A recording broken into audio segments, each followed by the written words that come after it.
Live from the AM1310 WDPN studio, it's time for live and local sports talk. It's the Sam Bourquin Show. I'm ready. Give the show a call at 330-821-1310. Good call, meatball. Watch the Sam Bourquin Show on the AM1310 Facebook page, the Q92 YouTube page, and on X. This is the Sam Bourquin Show on AM1310 WDPN. May, end zone, the catch, the touchdown, Diggs.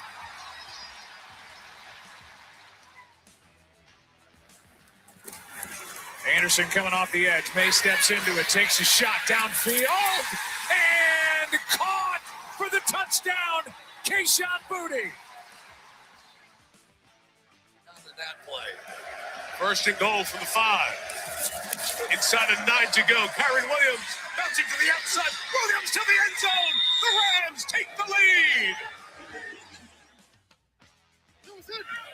Command in motion.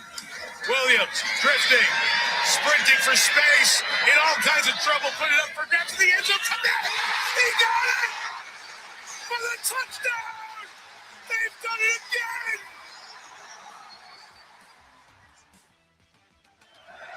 Nevis from 42 online, and it's good. And the Los Angeles Rams go to the championship game with an overtime win in Chicago. Oh, my goodness gracious, what a day it was in the National Football League. Folks, we got our championship Sunday all set to go. Good afternoon, everybody. Welcome into the Sam Bourquin Show, AM1310 WDPN. Streaming all over on our WDPN Facebook page, our X page, our Twitter page, our Q92 Radio YouTube channel. Whew. How we doing? First of all, is everybody warm? Is everybody okay? It is. Boy, there's a lot of things I can say out there. They probably aren't appropriate for radio, but it is cold out today. Wind chill, the temperature itself, it's brutal. If you don't really have to go out today, I would advise just, kind of stay in if you can. Obviously, we're at work today. A lot of people are working today. Just when you go out tonight, bundle up and make sure you're be careful driving home or wherever your next destination happens to be. School closings are already rolling in.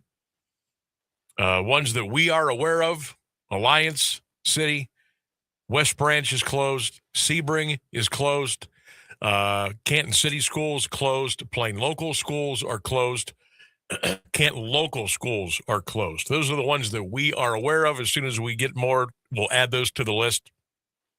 And we'll give those to you throughout the show. Obviously, nowadays the schools pretty much contact you and let you know if your schools are closed. But if we can help you out, because we are in the what? Service industry, to inform, entertain. If we get those closings in, we'll be sure to give those to you. We won't make you go to a website like some radio stations do around here. We'll actually give you the information because you turn the radio on to get what? Information. We'll give it to you. We won't make you go hunt for it. Radio, it's a beautiful thing. Ryan Rainsberg on the other side. I sit on this side of the glass. Welcome to the Sam Bourquin Show. We'll be with you until 6 o'clock tonight. We'll be chopping up what happened over the sports weekend. A couple of big-time NFL games yesterday. We got our combatants for the AFC and NFC championship games coming up. Browns coaching search continues. Kevin Stefanski has his new gig. We'll tell you all about that. Cavaliers are actually playing hoops right now. They're playing Oklahoma City up at Rocket Arena in Cleveland, a little MLK basketball day today. End of the first quarter, Oklahoma City 32 and the Cavaliers 27. We'll keep you updated on that throughout the day as well.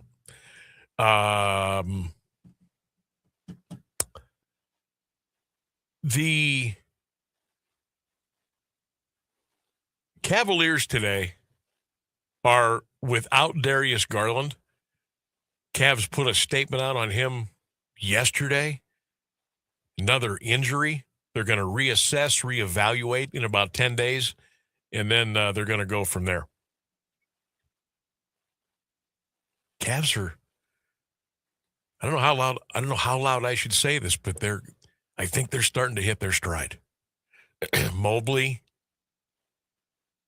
Allen, Mitchell, Tyson has been phenomenal.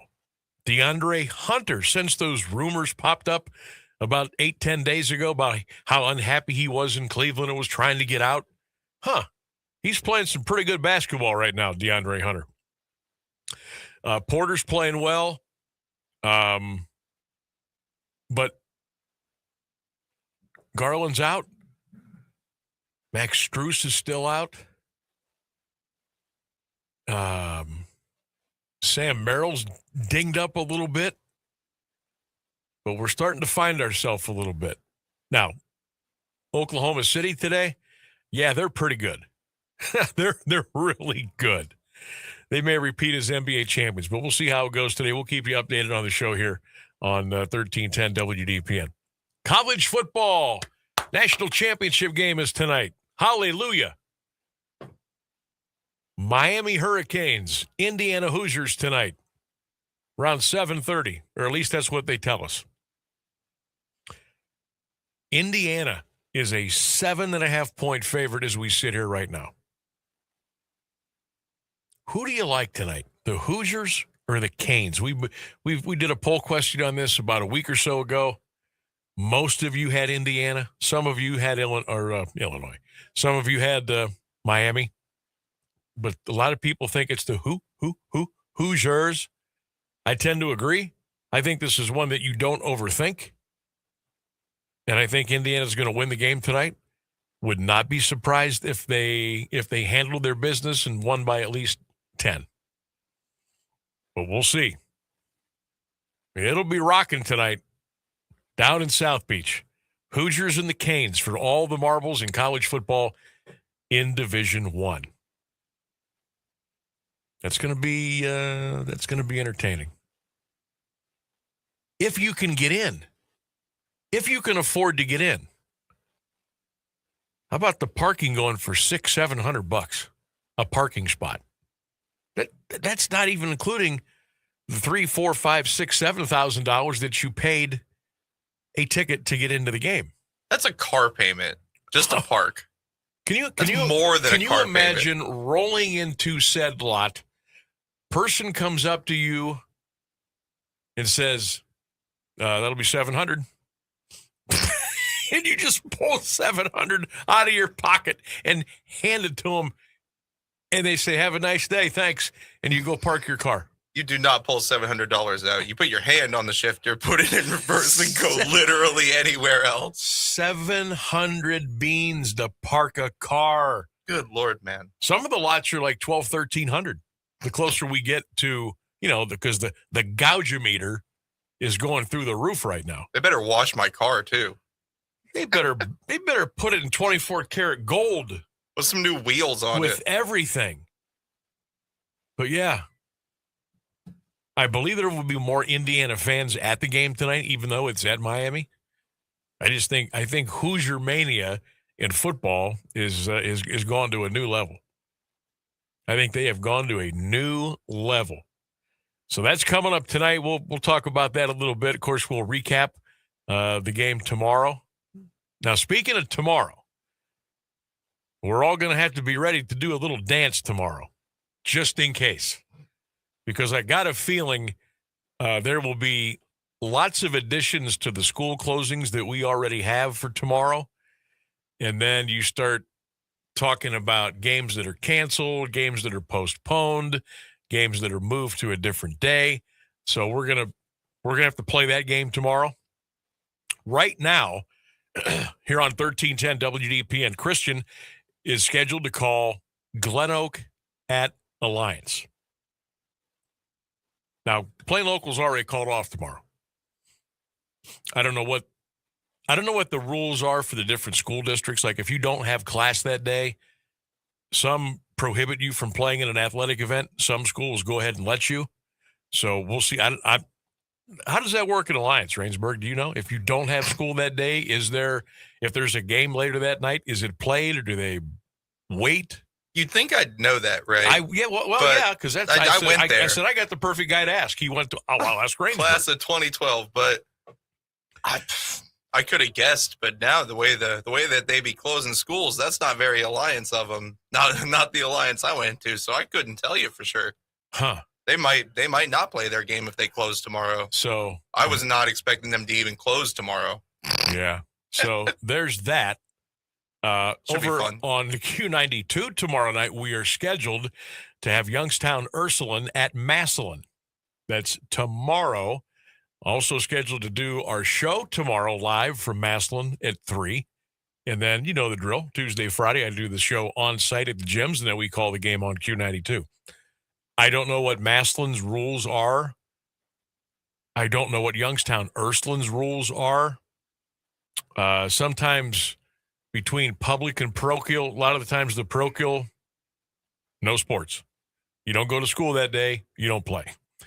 So if that's the case, then that game would get canceled or postponed. And then we would be looking at, so tomorrow could be a complete poop show. I don't know what's going to happen. I don't know where we're going to be, but pretty good chance I may be here in studio tomorrow, and that's okay too. That's okay too. But we'll let you know. Hopefully we'll know by later this afternoon, early this evening, what's going on as far as school closings, cancellations, postponements, all those kind of things. And we'll be ready to roll. So everybody's on high alert here on Smith Avenue. Because if a game gets changed, then we have to go through a bunch of stuff so that we're able to bring you the game from a technology point of view. Yeah, if that makes any sense.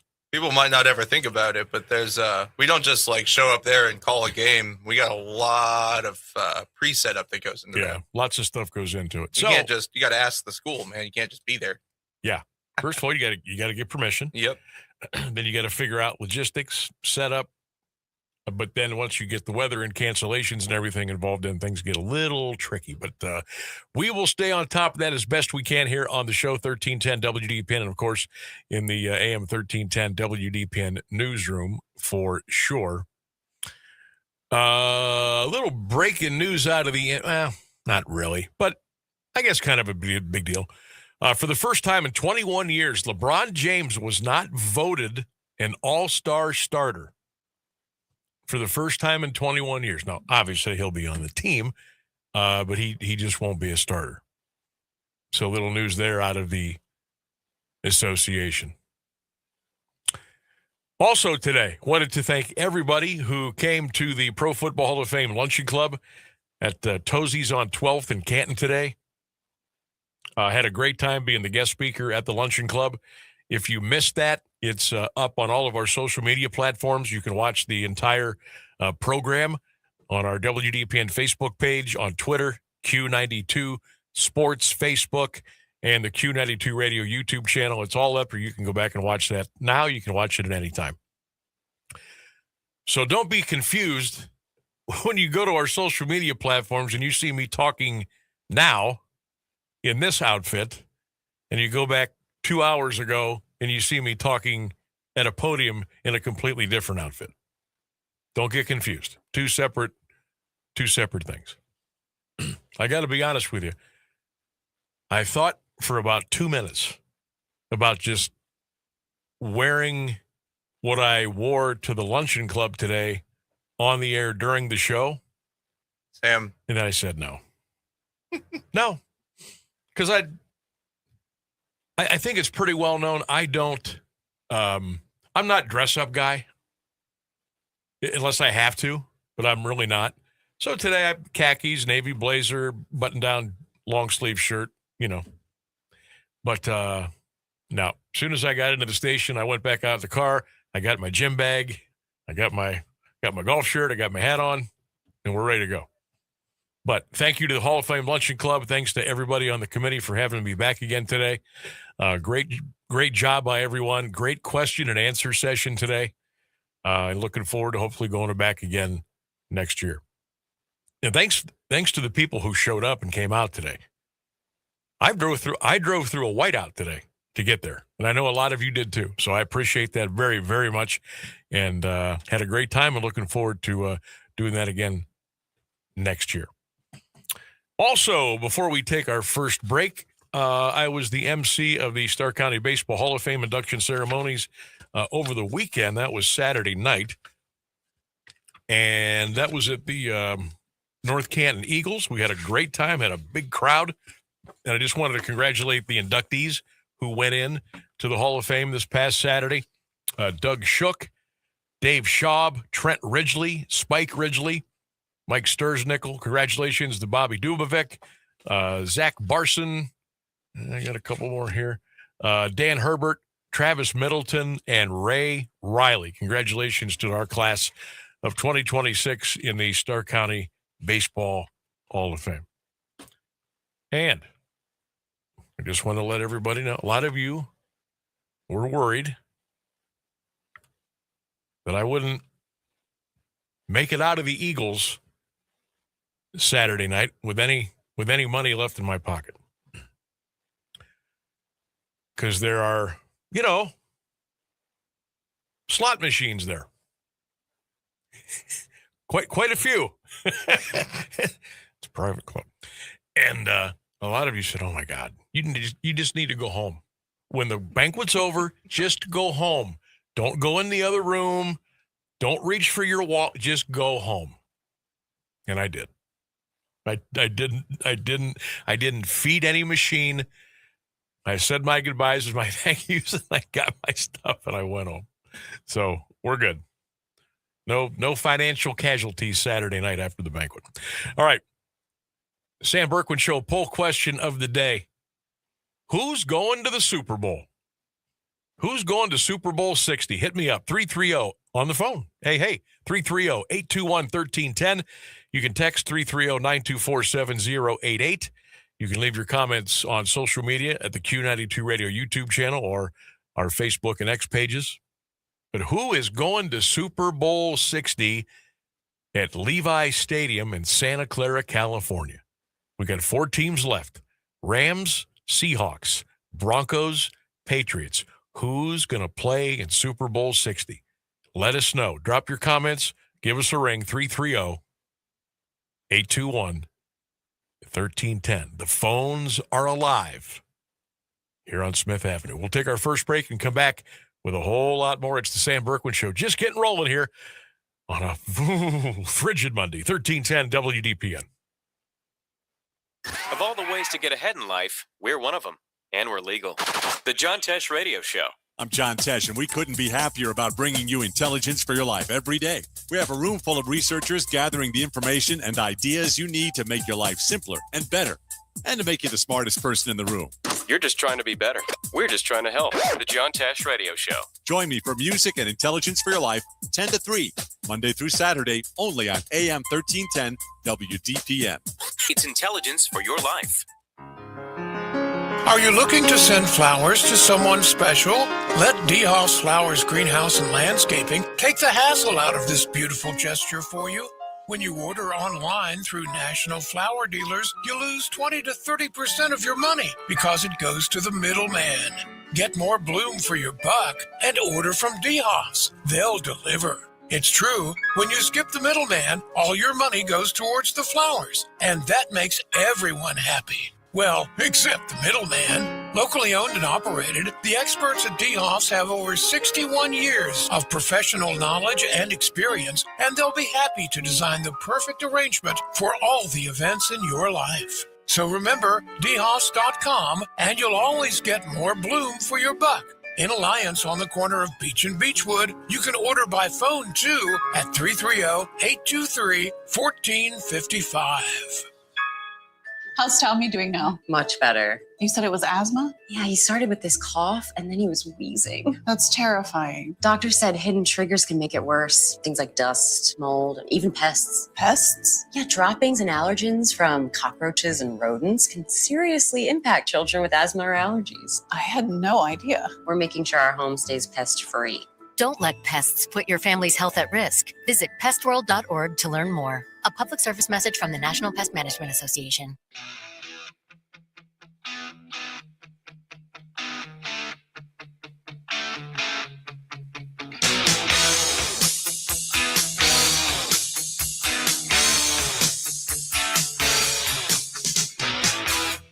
See it all around you. 1310 WDPN. Welcome back to the Sam Bourquin Show. Phone lines are open for you at 330-821-1310,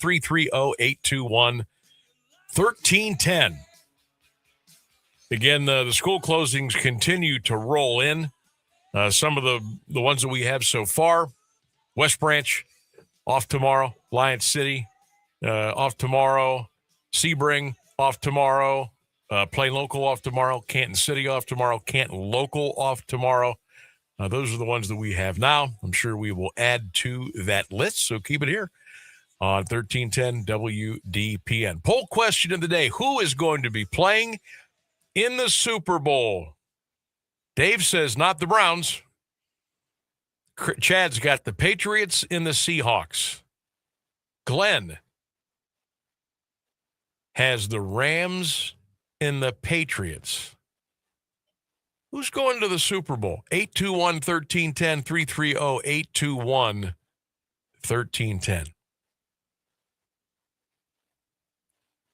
I feel so bad for the Denver Broncos. You get all this way. You fight all this way. And your quarterback fractures his ankle at the end of the game. So the Broncos are going to the AFC Championship game without their starting quarterback. Ooh, that's tragic. Mr. Nix is down. He can't play. Jared Stidham is going to be the quarterback stepping in for the Broncos against the Patriots. Denver and New England play 3 o'clock Eastern on Sunday. Rams and Seahawks will play at 6:30 Eastern. That's your doubleheader on Conference Championship Sunday. But that kind of stinks. That takes a little bit of the juice out of the Patriots-Broncos game for me. Maybe to you a little bit, I'm not sure, but you want to see everybody full strength. You want to see everybody 100%. Doggone it. Got hurt at the end of the game. I didn't really see it happen. I mean, I went back and I watched the highlight. I go, where did he break his? What happened here? But apparently he did, and he's out. So a little bit of a tough break there. Miami of Florida, Indiana, national championship game tonight. Down in Miami. The latest ticket information, the average, folks, this is average. The average ticket price tonight for one football game, for one seat, is $4,378. That's your average ticket price. Tickets as high as $15,000 a piece tonight. We already told you about the parking situation. $600, $700, $800 just to park your car near the stadium. Wow. Let's take a break. The latest news and the weather coming up.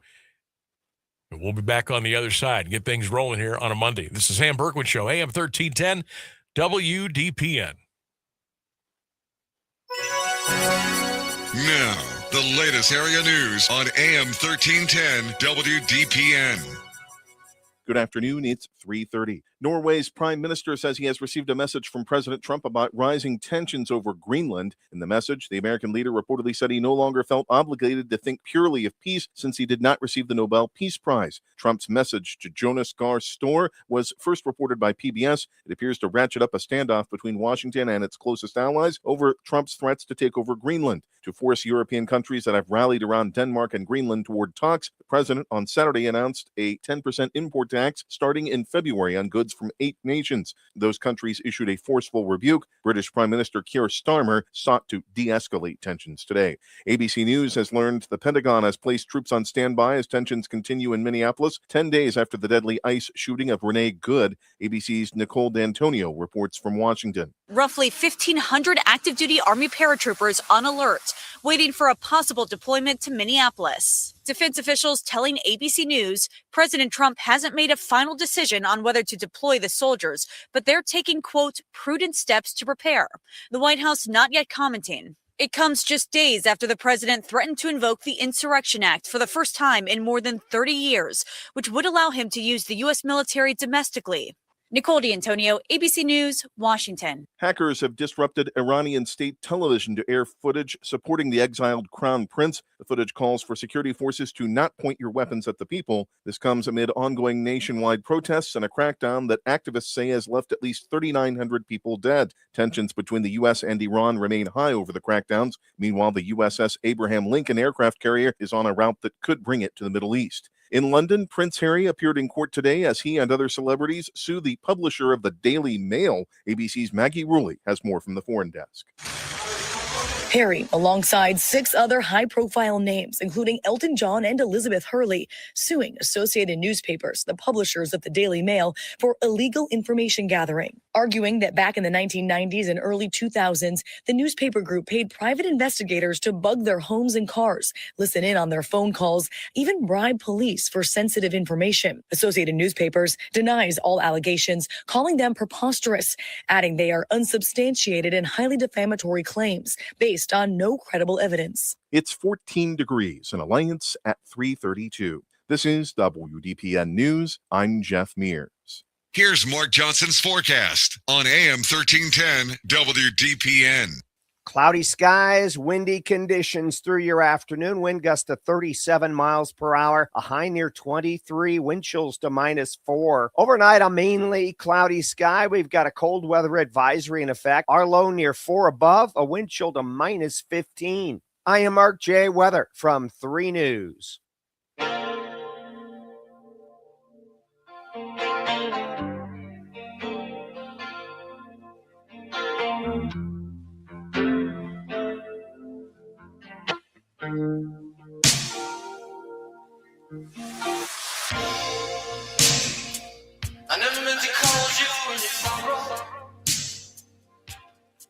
Welcome back, everybody. 1310 WDPN, the Sam Bourquin Show. Phone lines are open. Let's go. I want to hear from you today. 330-821-1310. 330-821-1310. You can add Perry local schools to the list of schools that are called off for tomorrow. As soon as we get them, if we are able to get them, we will pass them right along to you. Oh, Maslin City just called off. That's not a good sign. That's not I hate to see that. What? I wonder where we'll be doing the show tomorrow and what game we'll be doing, if we'll be doing a game at all. Man, if Maslin and Ursuline's closed. Yeah. Yeesh. And plus, with Ursuline having to travel. Mm-hmm. And again, I'm not sure what what their rules are. If there's no school that day, are you allowed to have are you allowed to play in a athletic event or extracurricular later on that night? But yeah, a lot of schools in Cleveland, a lot of schools in Akron. They're all coming through now. But right now we've got Maslin City schools off tomorrow, Perry local, Canton local, Sebring, West Branch, Canton City, all closed tomorrow. Yep. Had another one. Jackson local. I have a good song to come back on now. All right. So Jackson local school district off tomorrow. And looks like Canton Central Catholic is off tomorrow. My son will be happy about that. St. Thomas is off tomorrow. I would be shocked at this point if anybody was going to go to school tomorrow. I mean, it's good that they're doing it now, because by the time all the moms and dads leave work tonight or what have you, you'll know what the game plan needs to be tomorrow for your kids, especially the little ones. Instead of waiting till 5:10 in the morning. So kids, you're not going to school tomorrow. Most of you. I don't have all of them, but the list that I have right now. So celebrate good times, and you're off school tomorrow. How about that for a sweet weekend? A lot of schools were off last Friday. So you're off Friday, Saturday, Sunday. You're all going to be off today. And now most of you will be off school tomorrow. I have not been in school, obviously, for a long, long time. And you still kind of get excited about it. Yeah. Just for the kids that they're off. You never forget that feeling. No, you don't. Now, it's a little weird because it's a cold day. It's not a snow day tomorrow. It's just a cold day. Wind chills are going to be around 20 below zero. Obviously, you don't need kids walking to school or waiting outside for a bus or anything like that. So it's too cold. They should be home tomorrow. But it's still kind of cool. Remember back in the old days, you had to listen to the radio. It was the only way you could get them. There was no robocalls by the superintendent. There was no website. You had to wait for it to be announced on the radio. And you would huddle around the radio late at night into the wee hours of the morning, hoping and praying that your school got called. And man, when your school got called, it was like hitting the lottery. Didn't have to go to bed early, didn't have to get up early the next day. But I always felt for the ones that went to bed hoping and praying for the snow day, and the call never came. You got up, you got dressed, you got bundled up, you got in the car, you went to the bus or whatever, and you're like, you hear all these other schools. Like, I remember cursing like Carrollton and Tusky Valley and Conotton Valley. I literally would cuss those schools out because they were always off. Always. And as a young kid, I'm like, kindergarten, first, second, third, fourth, fifth. I didn't understand the situation. Like, I wasn't familiar with the roads and not being able to get plowed. A lot of those school districts are out in the rural area, and it was just unsafe. And I was like, wait a minute. Why am I going to school? These guys are off 2 or 3 days in a row. I never understood. Now you get it. Yep, that was Marlington for me. Because, look, some of those roads, you couldn't get plows there. You couldn't get the roads safe. It was treacherous. So now I understand. But when I was a kid, I was like, Mom and Dad, you believe bleeping so-and-so's off again tomorrow? I was like, it's the same list every year, the same schools. Now I get it. Now I appreciate it. So kids, hang in there. If your school hasn't called you yet or you haven't heard it yet, keep the faith. I think there's a pretty good chance that you won't have to go tomorrow. If your school doesn't get called off, I'm here for you. I know what you're going through. It was my entire childhood. I went to Alliance. So what was the deal for you back then? Alliance just never closed. You didn't call off. They never. And my friend went to Marlington, and Marlington called off every other week during the wintertime. Yeah. So he'd always call me and be like, hey, you guys off today? And I'd have to just say, no, going to school. Then go to school anyway. Alliance, baby. Interesting. So this is Central Catholic closed tomorrow. But all extracurricular activities will proceed as scheduled. So maybe there's still hope for the Ursuline Maslin game tomorrow. We'll see. Have to reach out to Bubba, Brian Patches over at Tiger Town, see what's going on tomorrow. Perry, let's see, off tomorrow. All buildings, including Career Center, will be closed January 20th. So I don't know if that affects their basketball schedule tomorrow or not. Dougie and the PTO, if you're listening, give me the scoop on the Perry situation, if they have a game or not tomorrow, if it'll be canceled or whatever. We got our ace reporters out in all the school districts. Unofficial reporters. But they usually get me good information. And I will certainly pass that along. Phone lines open 330-821-1310, 330-821-1310. College football tonight, we got Indiana, Miami. Hoosiers a 7.5, 8-point favorite.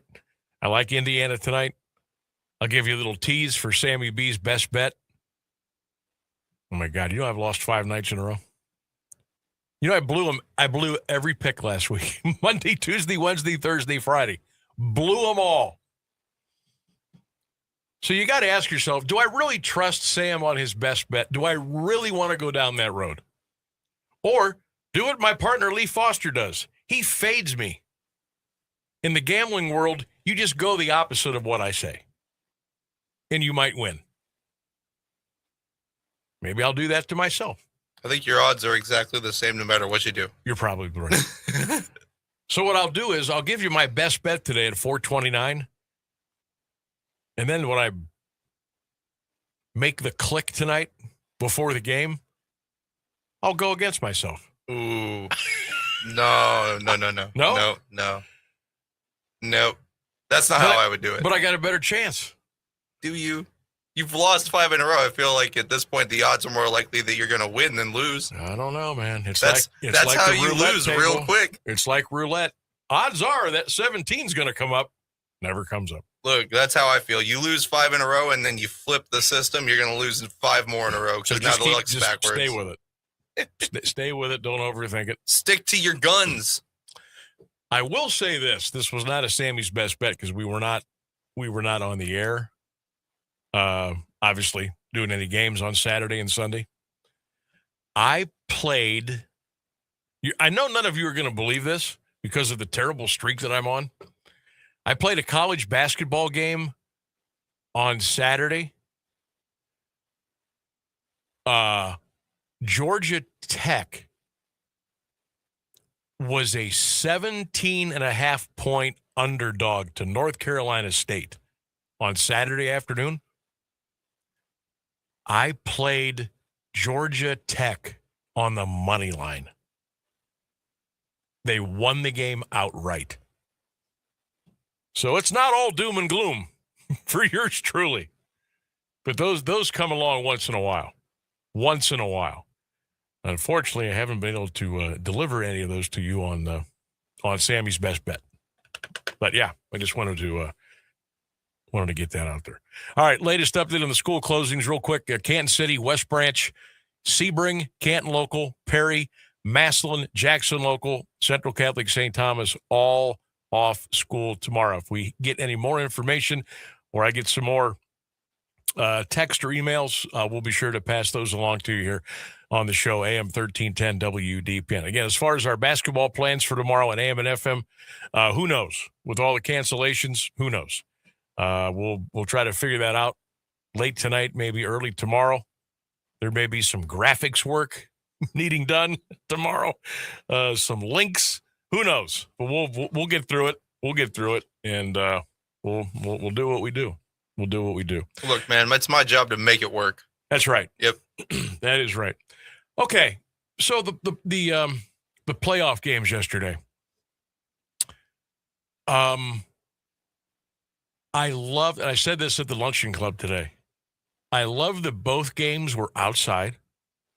I love that both games were on natural grass.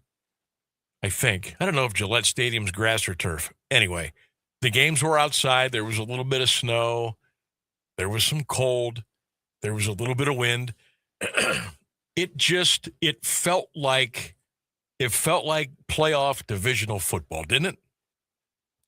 It just felt right. It just felt right. Like the Patriots at home in the snow and the wind and the drizzle and the fog. It just felt like the playoffs. The Bears in really cold conditions in Chicago under the lights with the snow blowing. It just felt like football. It was hilarious seeing the LA Rams play on a snowy field. Right. That felt funny. And they win. And they win the game. But it just to me, that's what playoff football is all about. No domes. No. Yesterday was what real playoff football is all about. And for those of you that say, hey, nobody wants to sit in that. Nobody wants to go to those games. They want to be comfortable. They want to be in a temperature-controlled climate. Really? Did you turn the games on yesterday?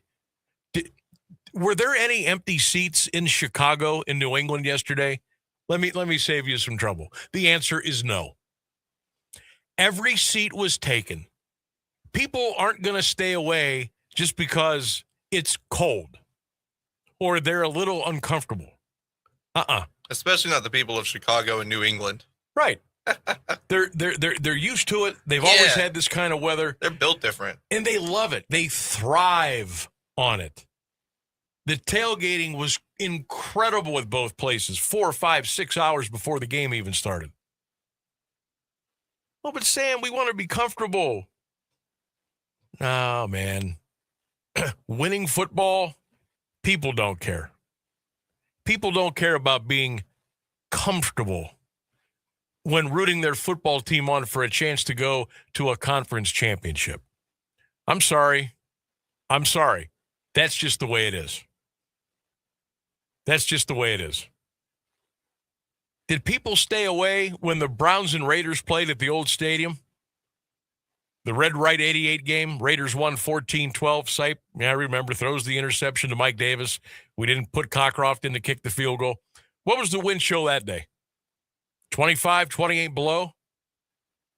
Did anybody not go to that game? Nope. Sold out. 80,000 people. Look.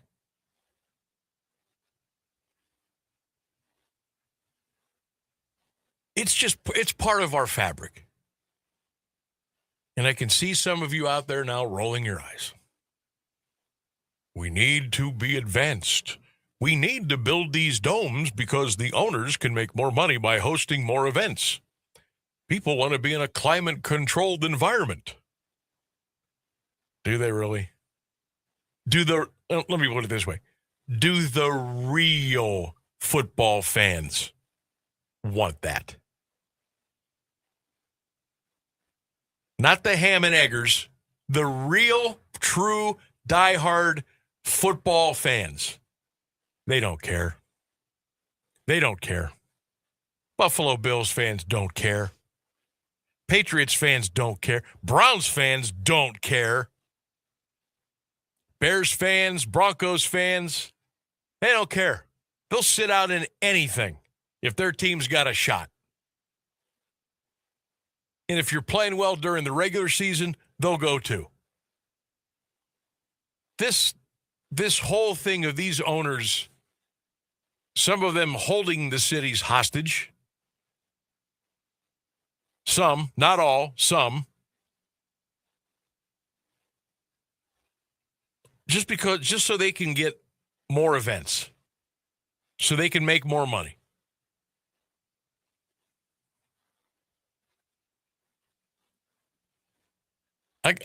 I got news. I got news for some.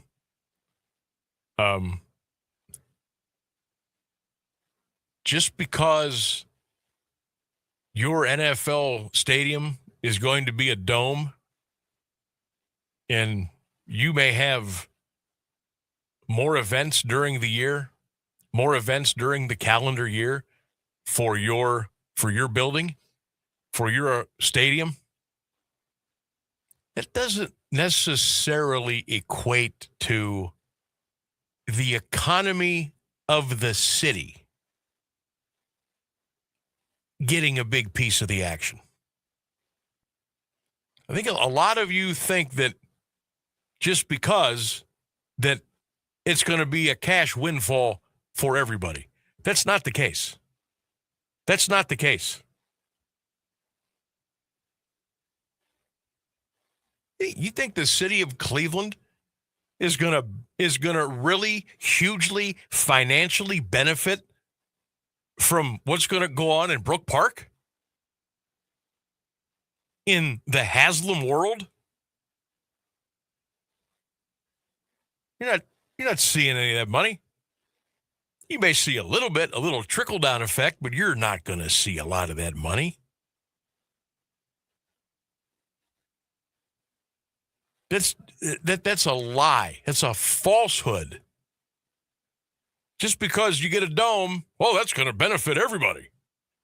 Going to do this, going to do that. Yeah, you'll get a couple jobs. But as far as the entertainment, the events on the calendar that night,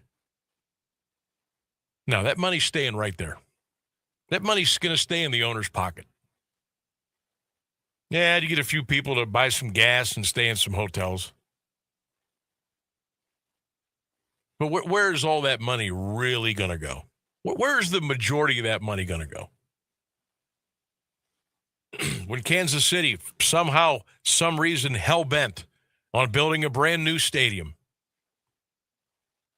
with a roof. Chicago, thinking about doing the same thing, maybe even in a city of Gary, Indiana. Come on.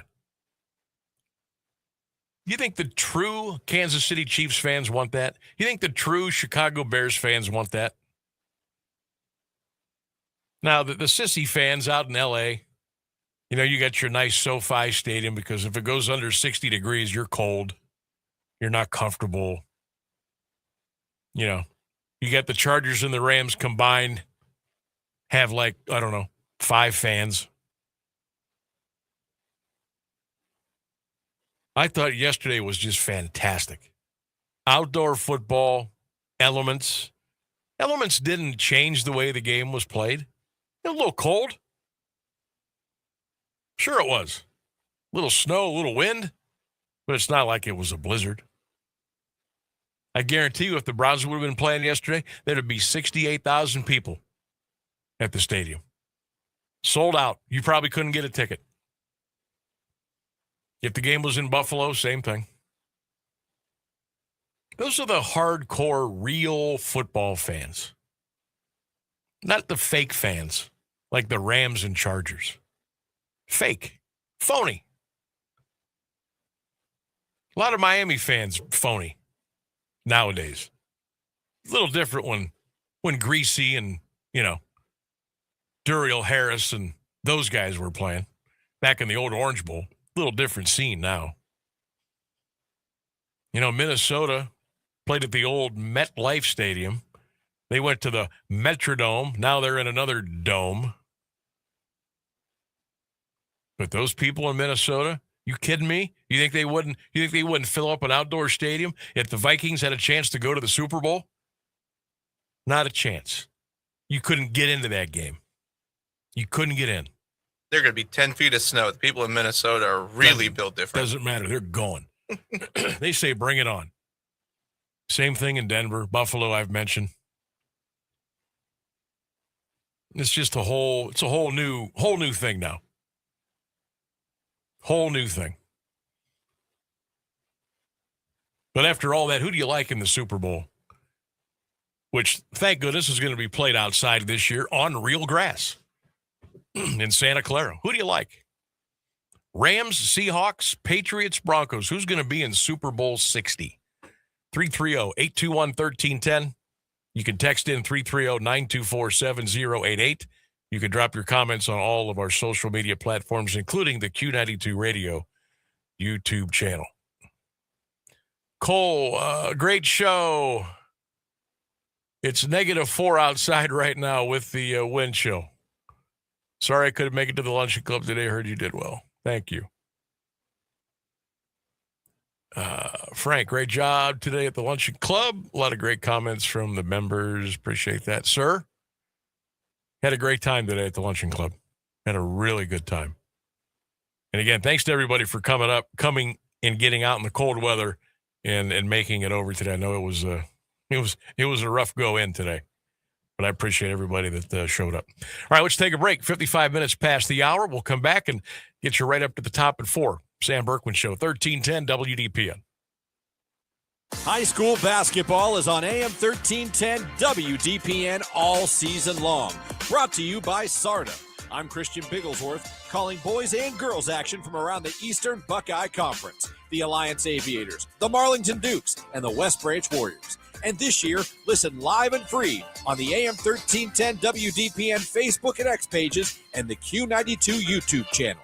High school basketball, powered by SARTA on AM1310 WDPN. Do you have trouble getting in and out of the bathtub? Are you afraid you'll slip and fall entering or exiting a tub? Safe Step walk-in tubs can transform your bathtub from an area of concern to a calming refuge. Call them today at 1-800-498-2098 and save $1,600. Safe Step walk-in tubs and showers are proudly made in Tennessee and offer an ultra-low step-in, avoiding that difficult climb over a traditional bathtub wall. They also offer a variety of therapeutic benefits that may help soothe your aching muscles and joints, increasing your mobility, boosting your energy, and improving your sleep. Safe Step walk-in tubs are designed to easily fit your existing tub space and are often installed in as little as one day. Just dial 1-800-498-2098 today to save $1,600 and receive a free shower package. That's 1-800-498-2098 for a free no-obligation consultation and to save $1,600. Safe Step walk-in tubs. Safety never felt so good.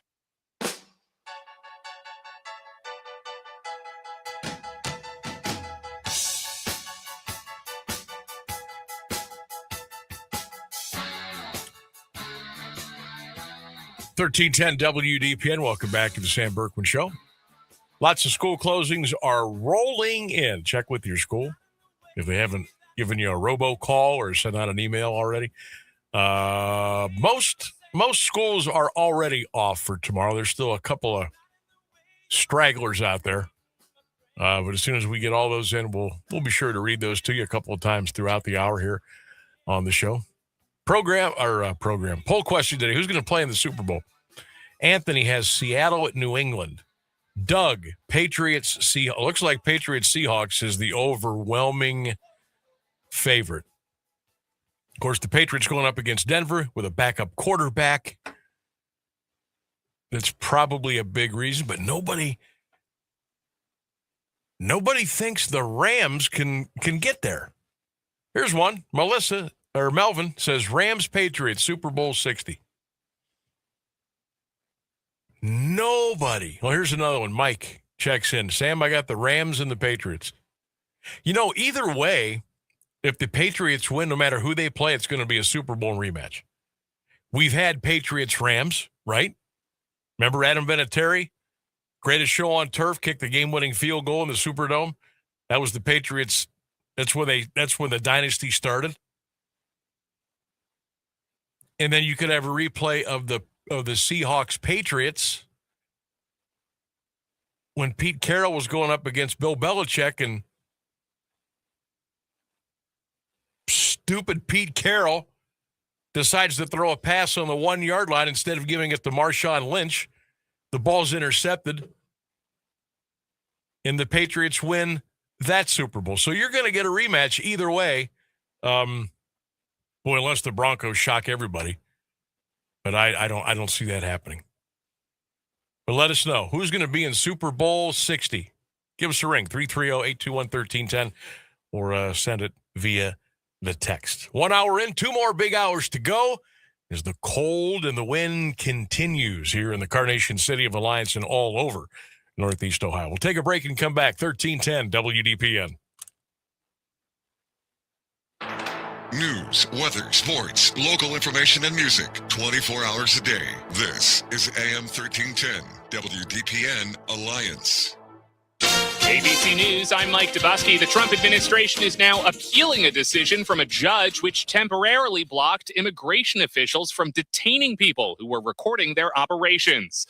Newly revealed text messages appear to show that President Trump is factoring the Nobel Peace Prize, which he's not been awarded, into his plans to have the U.S. acquire Greenland. It comes after the president said he'd impose new tariffs on European allies who oppose a U.S. takeover of Greenland. Consider Germany and also the UK, the automotive industry that relies very heavily on the U.S. market, and really the potential impact that could have on workers across Europe is something that they really want to avoid. And so the message that we've been hearing from European leaders is trying to continue the dialogue to try to de-escalate this situation. ABC's Marcus Moore in London. The death toll in Spain is mounting after yesterday's high-speed train derailment.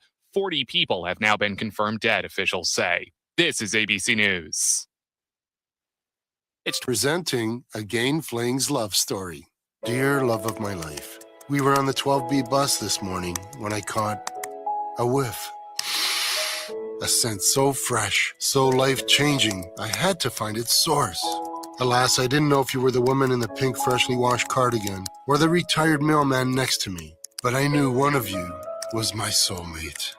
Ah, the scent of Gain Flings. Try Gain Flings with OxyBoost and Febreze.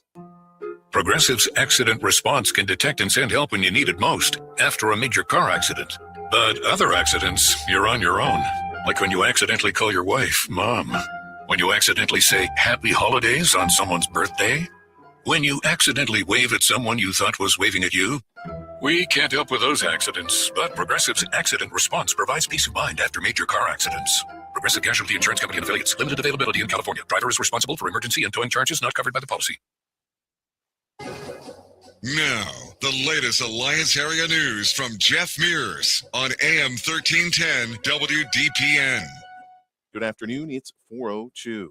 Brace for a bitter blast of winter as a cold weather advisory prepares to take hold of the region tonight. The National Weather Service has issued the advisory, which is set to start at 7 for Stark, Mahoning, Portage, Summit, and Trumbull counties, and 9 for Carroll, Columbiana, and Tuscarawas. Forecasters warn that wind chills could plummet to between 15 and 20 degrees below zero through tomorrow morning. The advisory is set to expire at noon tomorrow. Officials warn that exposure to the extreme temperatures can lead to frostbite or hypothermia. If you must go outside, be sure to dress in multiple layers and wear hat and gloves.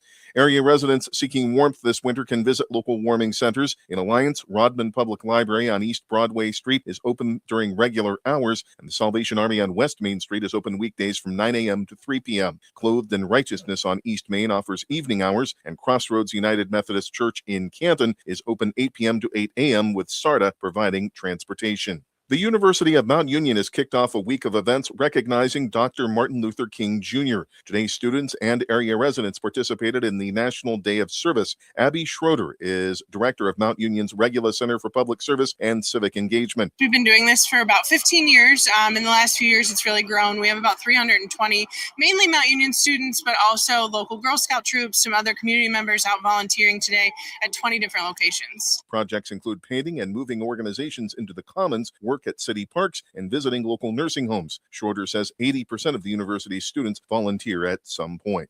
A man is scheduled to appear in court following a stabbing in Canton last week. 45-year-old Travis Frazier of Canton faces a count of felonious assault. He is accused of stabbing a woman in the stomach with a knife Friday. Details of the events leading up to the alleged incident and the victim's condition were not available. Frazier is set for arraignment tomorrow in Canton Municipal Court. A Zanesville man responsible for a deadly Central Ohio crash has been released from jail. 62-year-old Jacob McDonald was freed from the Licking County Jail Saturday after serving an 18-month sentence for an I-70 crash that killed 6 people, including 3 Tuscarawas Valley students. Investigators say McDonald was driving a semi in November 2023 when he failed to slow for stopped traffic, striking an SUV and a charter bus headed to a school band event in Columbus. 18 others were injured. A judge convicted McDonald of 6 misdemeanor counts of vehicular homicide after a trial, saying prosecutors failed to prove felony charges. McDonald's driver's license is suspended for 5 years.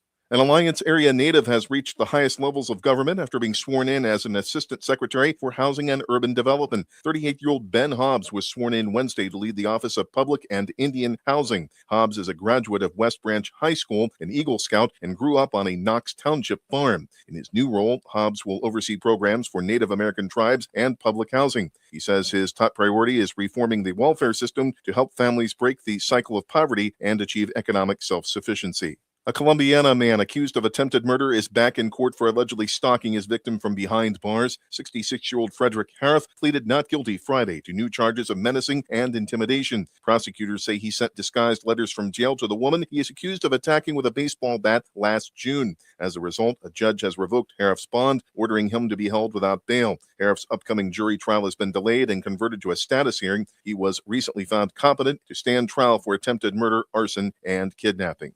A judge has cleared key evidence to be used in the upcoming murder trial of a Lisbon man accused of killing his ex-wife. 51-year-old William Long is set for a February 3rd jury trial and remains jailed on a $1.5 million bond in the death of Michelle Long, a Latonia high school teacher killed outside her Butler Township home in November 2023. The judge denied defense motions to block GPS mapping evidence and to obtain truck registration data from 5 counties, ruling both were not relevant. Prosecutors say cell phone location data places Long near the scene at the time of the shooting. A Mahoning County jury will return tomorrow to continue deliberations in the murder trial of Kenneth Carter and Terry Hopkins. 2 men are accused of killing a relative, Rashawn Graham, inside his Youngstown home in January 2025. During closing arguments Friday, prosecutors relied heavily on the victim's 19-year-old son, who testified he saw the defendants at the scene. The Vindicator reports the defense argued the case is riddled with contradictions, pointing to mishandled evidence and potential gunshot residue contamination by police officers who did not wear gloves. The jury remained deadlocked Friday night. They are off today for the Martin Luther King Jr. holiday and will resume talks tomorrow morning.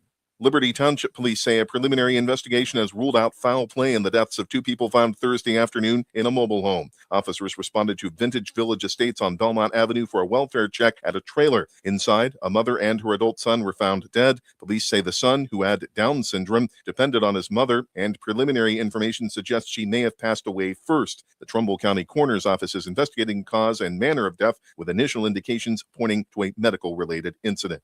It's 14 degrees and Alliance at 4:07. This is the local edition of WDPN News. I'm Jeff Mears.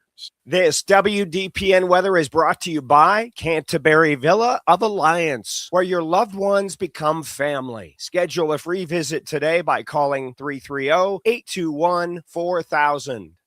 It's going to be a blustery afternoon with wind gusts above 30 miles per hour, mainly cloudy skies, a high near 23 degrees. Overnight, a cold weather advisory kicks in. Cloudy skies for the most part, a low near 4, a wind chill to minus 15. I am Mark J. Weather from 3 News.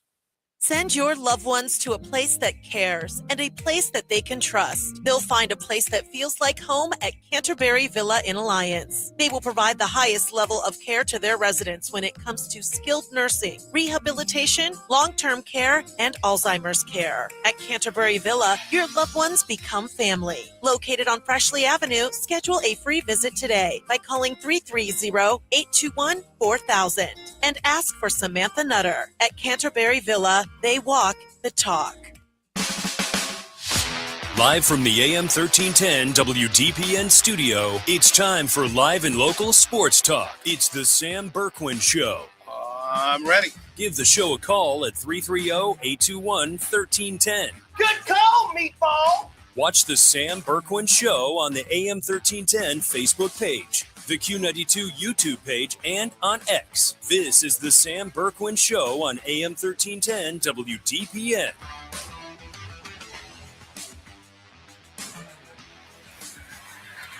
May, end zone, the catch, the touchdown, Diggs.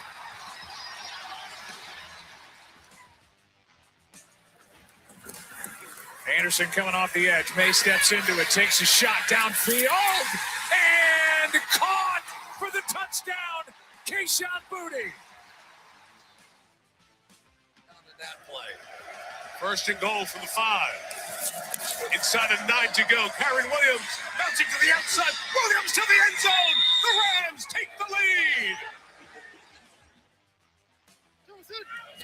Command in motion. Williams drifting, sprinting for space, in all kinds of trouble. Put it up for grabs to the end zone. He got it for the touchdown. They've done it again.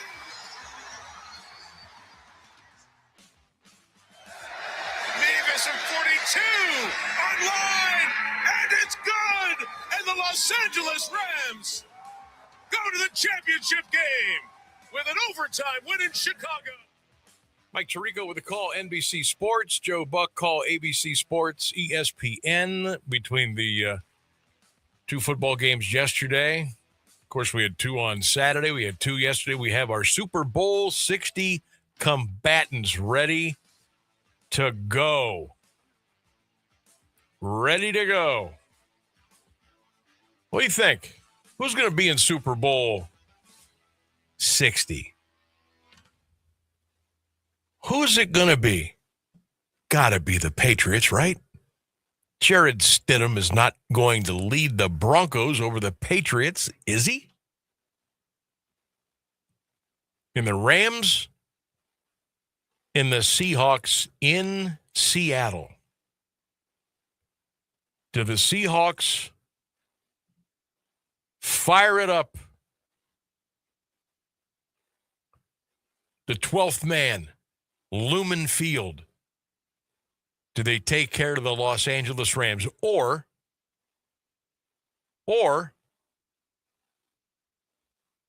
does Sean McVay go in there and get another one for the Rams and get them to another Super Bowl? I don't know. Look here. If the Rams can go, if they can leave swanky Los Angeles and go to Chicago and play in 13, 15 below wind chill, and they can win, man, I can't count them out. I cannot count them out. Did you see what Matthew Stafford, the Rams quarterback, wore under his football uniform yesterday? A scuba suit. He wore scuba gear to keep warm. Smart. Must have helped. I know a couple of them did. That's what it's for, honestly. Yeah, I mean, hey, any way to defeat the cold. And I know a couple of the Rams, they actually put on scuba gear underneath their uniforms yesterday. And obviously it was the right move. So I want to know who's going to be in Super Bowl 60. Who's going? We got 4 teams left. Conference Championship Sunday is coming. Patriots, Broncos, Rams, Seahawks. Give me 2 out of the 4 that are going to play in Super Bowl 60 in Santa Clara, California. 330-821-1310. You can call. That's 330-821-1310. You can also text. You can drop your comments on all of our social media platforms, including the Q92 Radio YouTube channel. On the chat, we got the chat going right now. So you can pop in, pop out, hang out for a little bit, come back, see what's going on. We always appreciate you doing that. And while you're there, make sure you hit that subscribe button, Q92 Radio YouTube channel. Hit that subscribe button. We would certainly appreciate that as well. And even though the phones are back, I'm going to leave the link in there. So if you want to come in here and talk to Sam face-to-face, it'll be there. You can do that. You can do the link, or you can call us, 330-821-1310. We'll get you in. All right, school closings. So far, what we have. West Branch, Sebring, Canton City, Canton Local, all closed tomorrow. Perry Local, Massillon City, closed tomorrow. Jackson Local, closed tomorrow. Central Catholic St. Thomas Aquinas, closed tomorrow. If we get any more in, we will pass those along to you.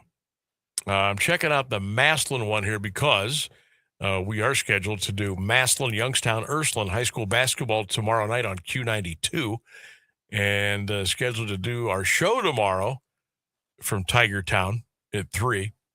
Let me see what's going on here. I feel like that one's just a flat-out toss-up because I almost guarantee Massillon is still going to want to play the game, but who knows if Ursuline's going to want to come down to play it. That's the other thing. Yep. Okay, so according to Massillon City Schools closed tomorrow due to wind chill. All offices throughout the district will be closed. All high school extracurricular activity information will be communicated through the coaches or advisors. All middle school extracurricular activities will be canceled. So we don't know yet. But we do. I wonder, maybe I just reach out to Coach. I'll reach out to Coach Josh and see what's going on there. Yeah, it sounds like it's his decision, so he can tell you. Yeah, I mean, I don't know. It says extracurricular activity information will be communicated through the coaches and advisors. So maybe they are the ones that are going to maybe make the final call. I don't know.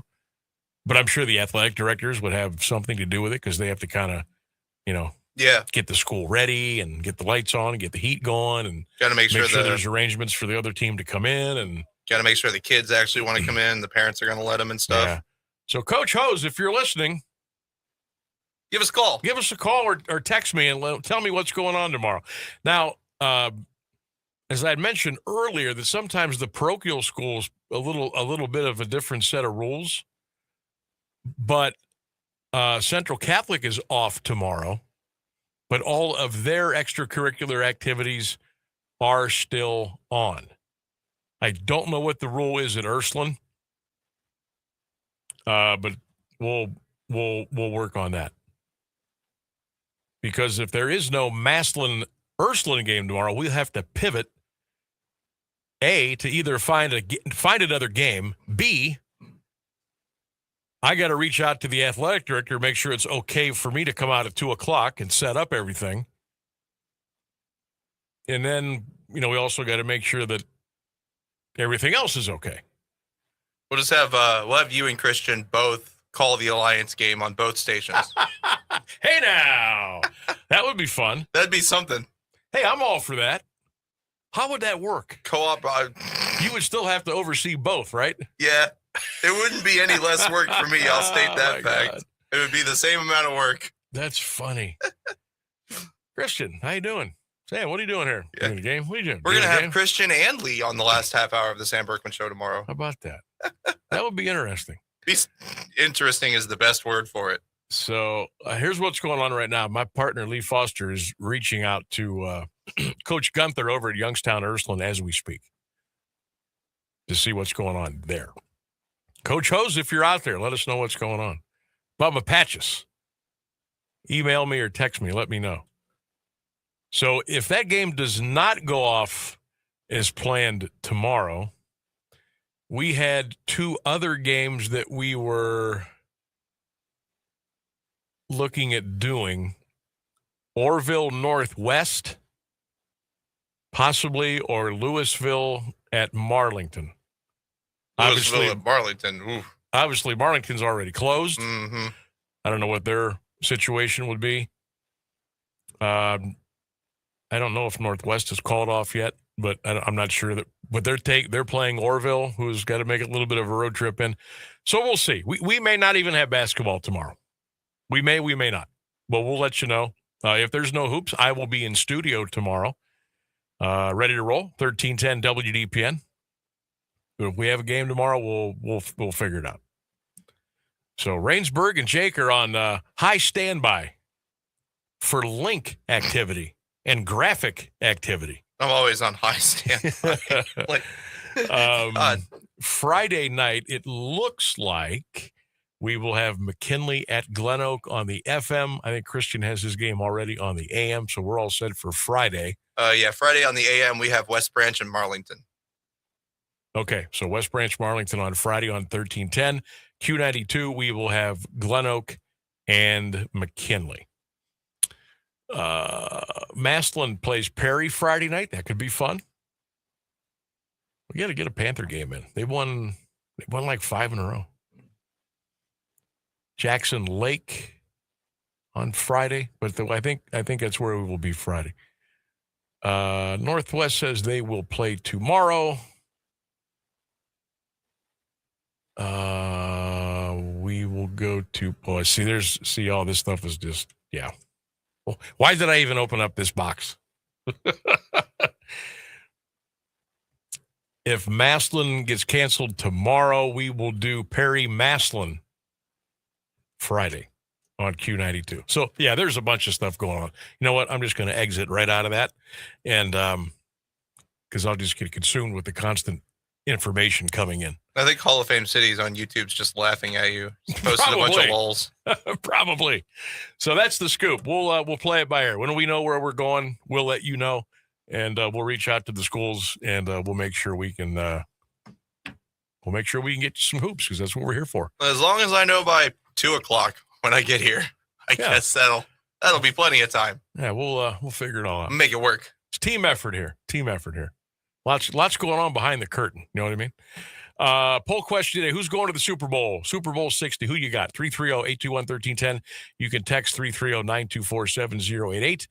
Who do you like tonight? Miami of Florida, Indiana, the Hoosiers, 7.5-point favorites tonight. I think they win. I think they cover.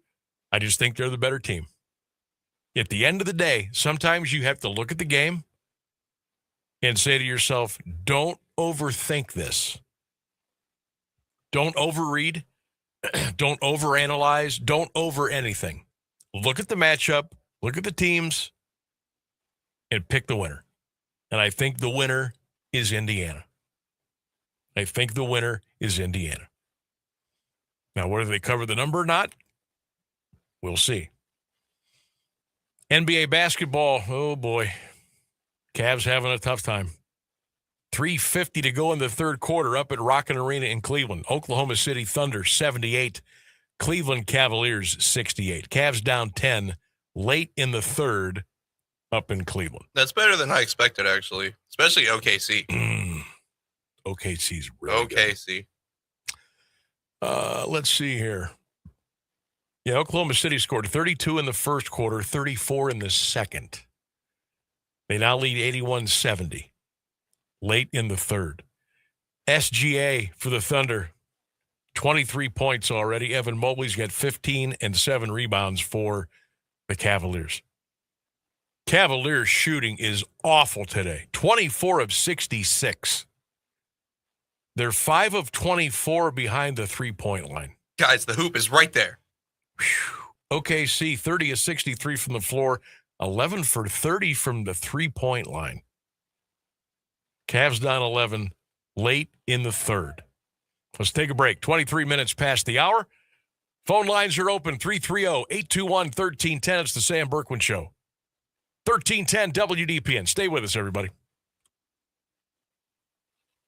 Do you have trouble getting in and out of the bathtub? Are you afraid you'll slip and fall entering or exiting a tub? Safe Step walk-in tubs can transform your bathtub from an area of concern to a calming refuge. Call them today at 1-800-498-2098 and save $1,600. Safe Step walk-in tubs and showers are proudly made in Tennessee and offer an ultra-low step-in, avoiding that difficult climb over a traditional bathtub wall. They also offer a variety of therapeutic benefits that may help soothe your aching muscles and joints, increasing your mobility, boosting your energy, and improving your sleep. Safe Step walk-in tubs are designed to easily fit your existing tub space and are often installed in as little as one day. Just dial 1-800-498-2098 today to save $1,600 and receive a free shower package. That's 1-800-498-2098 for a free no-obligation consultation and to save $1,600.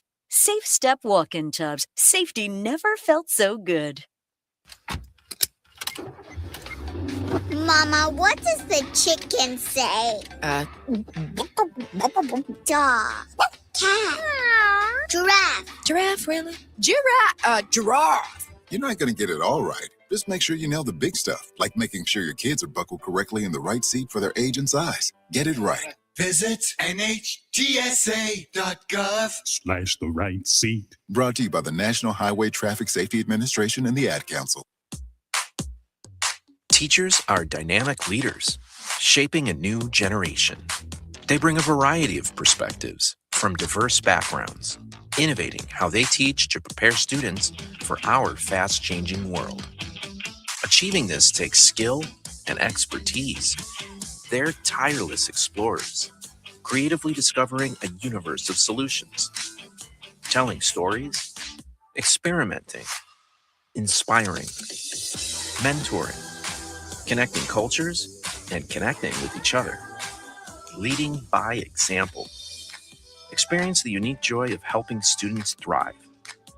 Teaching is a journey that shapes lives. Are you ready to begin? Explore teaching at teach.org, a campaign supported by the U.S. Department of Education, teach.org, and 1 million teachers of color.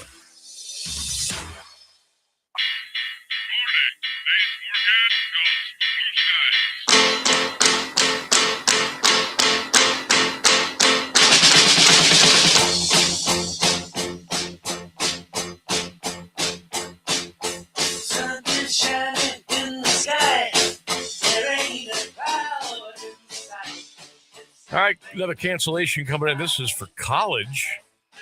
University of Akron campuses will be using a remote learning model tomorrow due to weather and cold temperatures.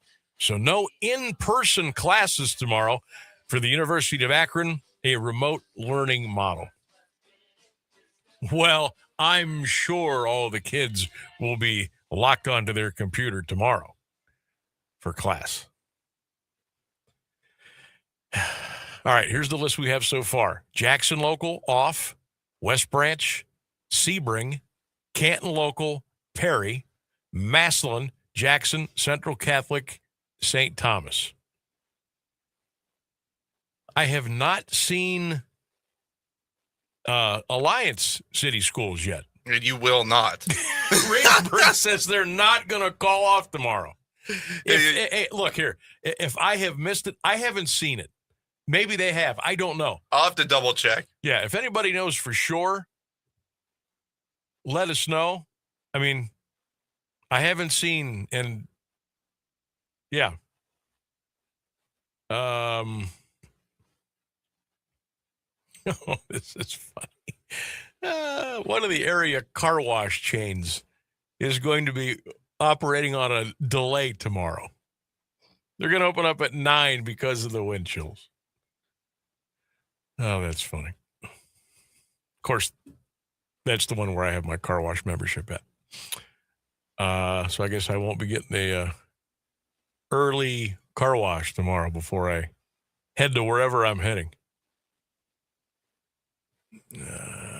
Let's see here. Nope, I still don't see anything on Alliance City Schools. Not yet. We're checking.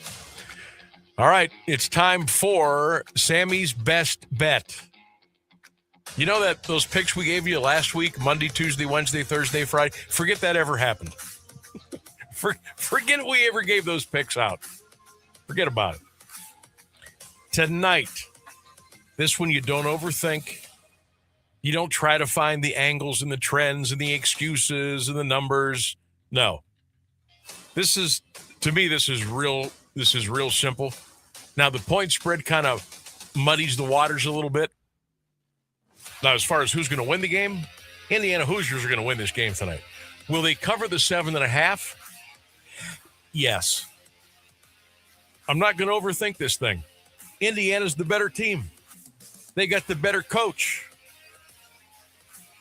I think Indiana has better football players. Indiana's got more talent, like more raw talent. I think Indiana's got better football players. And I like the Hoosiers tonight in the national championship game. Take Indiana minus the 7.5 against the Hurricanes tonight in Miami. That's Sammy's Best Bet tonight. Take Indiana, lay the 7.5, take the Hoosiers against the Canes at Hard Rock Stadium tonight down in Miami. That is Sammy's Best Bet. For the love of the Lord, let us hit this one tonight. Let's get off to a good start this week. News and weather coming up next, 1310 WDPN. The latest news and the current Alliance area weather forecast are up next on AM 1310 WDPN. Good afternoon. It's 4:30. European allies are uniting against the U.S. as President Trump ups his pressure campaign to take Greenland. In a stunning move over the weekend, Trump responded to the deployment of allied forces to protect Greenland with the threat of new punishing tariffs. In London today, UK Prime Minister Keir Starmer said a trade war is in no one's interest. Alliances endure because they're built on respect and partnership, not pressure. That is why I said the use of tariffs against allies is completely wrong.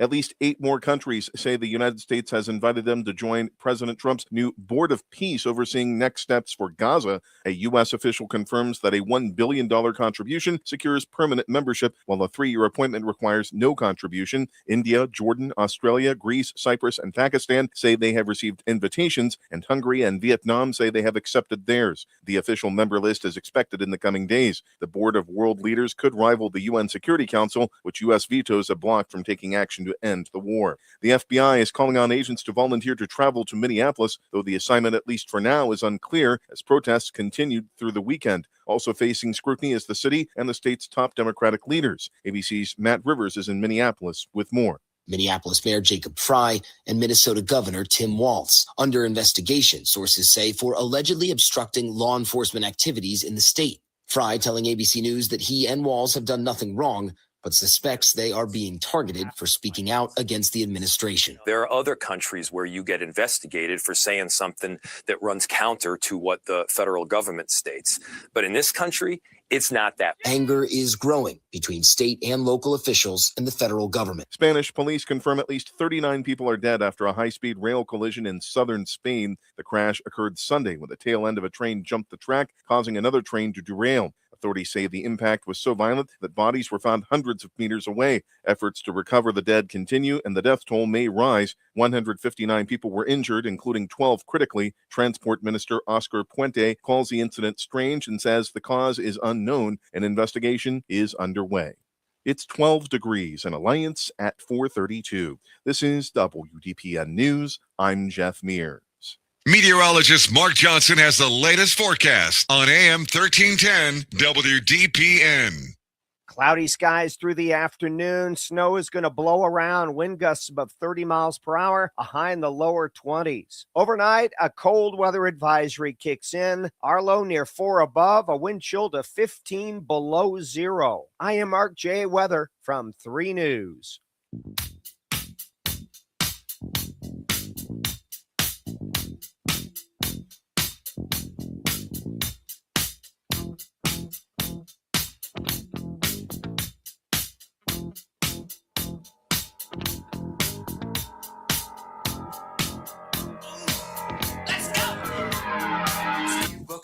Down the street with the brim pulled way down low. Ain't no sound but the sound of his feet. Machine guns ready to go. Are you ready? Hey, are you ready for this? Are you hanging on the edge of your seat?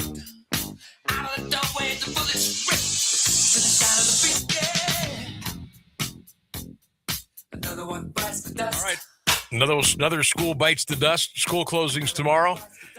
You can add Sandy Valley to the list, Lake Local to the list, Brown Local to the list. We've already told you so far, West Branch, Sebring, Canton City, Canton Local, Perry, Maslin, Jackson, Central Catholic, St. Thomas, all off tomorrow. You can add Fairless to the list. Did I tell you Perry? Yeah, I told you Perry, off tomorrow. Nothing yet on Alliance. Rainsburg. I'm literally going to. I'm going to hold a candlelight for the kids if they have to go to school tomorrow. I can't believe they're not calling off yet. I have a $5 bill in my car. I would put that right now on them not closing before the show ends today. What about later? They won't close it tonight. You think you're going to wait till like 5 in the morning? They're going to close it in the morning if they close it. That is the Alliance way. I know that way. I didn't get to sleep in for snow days very often. That's crazy to me. That is crazy to me. Normally, I'm like on the side of, oh, come on, kids. You can go to school. We went. Yeah. But, come on. Give them a day off tomorrow. It's going to be 20 below wind chill. And if you don't think 20 below wind chill is cold, go outside. Stand in it. Exactly. And then tell me. The superintendent will get up tomorrow morning, step outside, and be like, oh, it is cold. All right, you better call real quick. Wow. All right. Alliance is a crazy place, man. I guess, man. All right, that's the latest. If we get any more that trickle in, we'll pass them along to you before we are done. We'll be here with you till 6, hanging out with you. All right? Inform, entertain, your friend, your companion today, as we are each Monday through Friday, 3 until 6. here on the show, 1310 WDPN, all of our social media platforms, Facebook, X, Twitter, Q92 Radio, YouTube channel. Again, thanks to everybody who came out to the Pro Football Hall of Fame Luncheon Club today. I was honored once again this year to be the guest speaker at the Luncheon Club at Tozzi's on 12th. Thanks to the committee. Thanks to all of you who showed up today.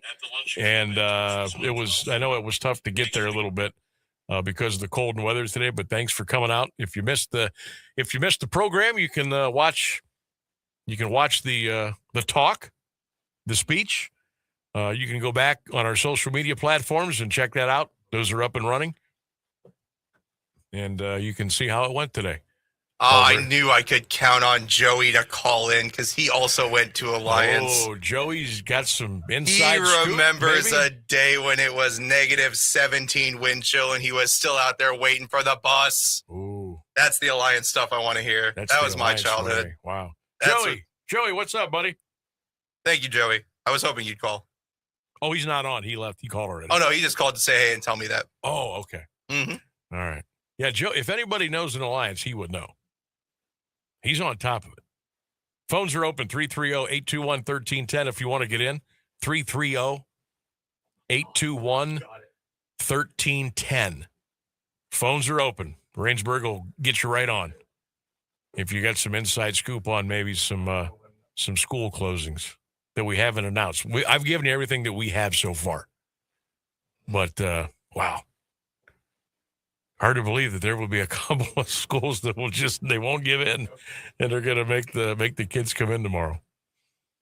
But right now, what we have, I'm going to go through this list again here. I think Rainsburg's got some news over there. That was just Joey saying he wanted to clarify that it wasn't negative 17 wind chill. The temperature was negative 17. Oh, so the wind chill was probably like 30 below. Yes. Now, see, that's ridiculous. There should have been no school. I agree. No way. I went to Alliance, though, so we're built different. Yes. We're used to a different standard of... A-Town tough. A-Town tough. Right? Aviators. We fly above the cold. Fly above. Wow. All right, what we got so far? West Branch, Sebring, off tomorrow. Brown Local, off tomorrow. Canton City, Canton Local, off tomorrow. Perry, Maslin, Jackson, off tomorrow. Central Catholic St. Thomas, off tomorrow. Lake Local, Sandy Valley, off tomorrow. That's the latest I've seen. If we get some more in, I will pass those along to you. Again, the phone line is 330-821-1310. You can text 330-924-7088.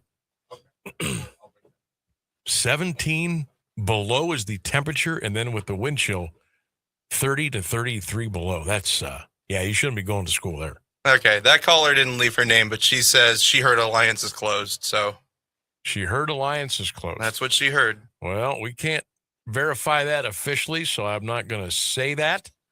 I'm glad you agree with me. But, again, if as soon as they come in, we'll get them to you. Let's see what the Cavs are doing here real quick. Last I checked, they were down 10, but my phone's if my phone makes it till 6 o'clock, it's going to be a minor miracle. Left my charger at home today, and it's an old Warhorse phone. It's an old Droid, and she doesn't hold a charge for more than like an hour and a half, and it's cooked. I got about 38%. Cavs, jeez, okay. Might be over already. 9 minutes to go in the game. Oklahoma City, 102. Cleveland Cavaliers, 84. Cavs down 102-84 in the fourth. Chet Holmgren has scored 25 for the Thunder today. Evan Mobley still at 15.7 rebounds and 4 assists. Cavs, awful from the field today. 28 of 76. Oklahoma City, meanwhile, 37 of 73. Minerva Local is down. Minerva Local. Time for a little Queen. Thank you, caller. All right. So it looks like Minerva off tomorrow. All right. By my count, 1, 2, 3, 4, 5, 6, 7, 8, 9, 10. Excuse me, 11, 12, 13 13 schools off tomorrow so far. These are high schools. I'm not counting grade schools or elementary or stuff like that. But right now we got 13 schools off so far. Tomorrow, if we get any more in, obviously before 6 o'clock, we will pass those along to you. All right. Tuesday, January 20th. According to the Alliance City Schools Facebook page, they're closed.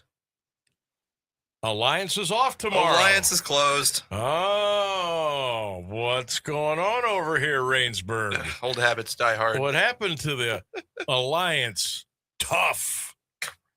We will slice through the bitter cold in the wind. I told you. That's what I get for putting money on it. See there? As soon as you do that. All right, so if I hadn't put money on it, they never would have closed. Alliance City off tomorrow. Congratulations, students of Alliance. I just got your school canceled tomorrow. There you go. Sam got $5 out of me. Boom. I'll use that $5 too. I'm going to put that toward a purchase of my new phone. That's what I'm going to do. Start small. You got to start somewhere. You got to crawl before you walk, man. All right, so there's your addition to the school closings list. Alliance is off tomorrow. Congratulations, Aviators. You get another day off tomorrow. So be safe and stay warm. Good times when before 5 o'clock p.m. Right. Before the next day. That's crazy. You could well, I'm not saying go out tonight and be crazy because you could stay up all night. But the fact that you don't have to go to bed early, that makes it all the sweeter. That makes it all the sweeter. All right. Good stuff. Good stuff. All right. We talked a little NFL playoffs today. Our poll question, who do you think is going to go to the Super Bowl? Who's going to Super Bowl 60? 330-821-1310. Get those comments in, and we'll read those. You can put those on my Facebook pages if you like, if it makes it a little bit easier for you. Miami, Indiana, going at it tonight. NFL coaching. Congratulations. I'm going to say it. Congratulations to Kevin Stefanski for being named the new head football coach of the Atlanta Falcons. Happened over the weekend. Good job. Good job and good luck, Kevin Stefanski. He's going to do okay. He's going to do okay in Atlanta. You watch. Good for him. Good for him.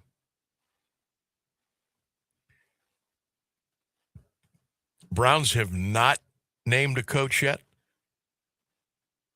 I was telling the group at the Pro Football Hall of Fame Luncheon Club today, it certainly is pointing in the direction of Jim Schwartz, pointing in that direction.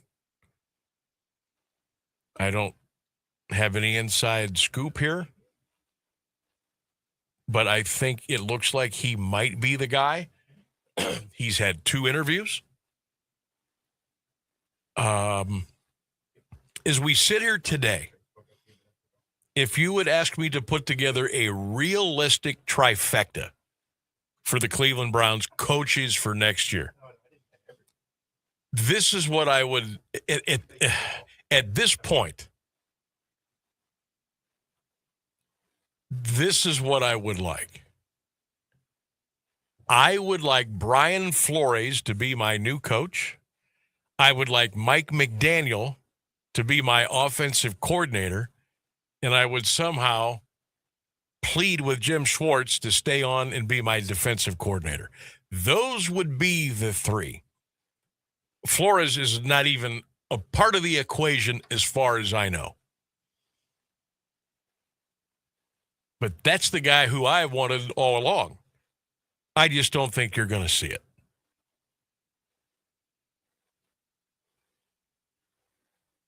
But it seems like it's trending toward Jim Schwartz to take over and be the new coach of the Browns. It just seems like it.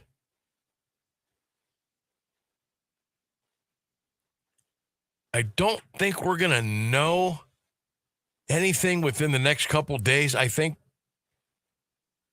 Usually you follow these things, you follow the timeline, and the announcements come like a day or two after the Super Bowl, sometimes a couple of days before, but most teams don't like to, quote-unquote, steal the thunder of the Super Bowl with an announcement about their own franchise.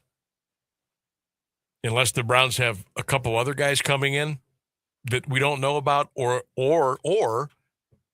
a couple of the coaches that were already interviewed. Maybe they're going to have them come back and be interviewed again. Usually 2 is the max. Like there's the beginning interview, the first meeting, and then there's like another interview. And if it gets to that, usually then things are pretty serious. But it's certainly trending that Jim Schwartz could be the new head coach of the Cleveland Browns here at some point. What would you say to that?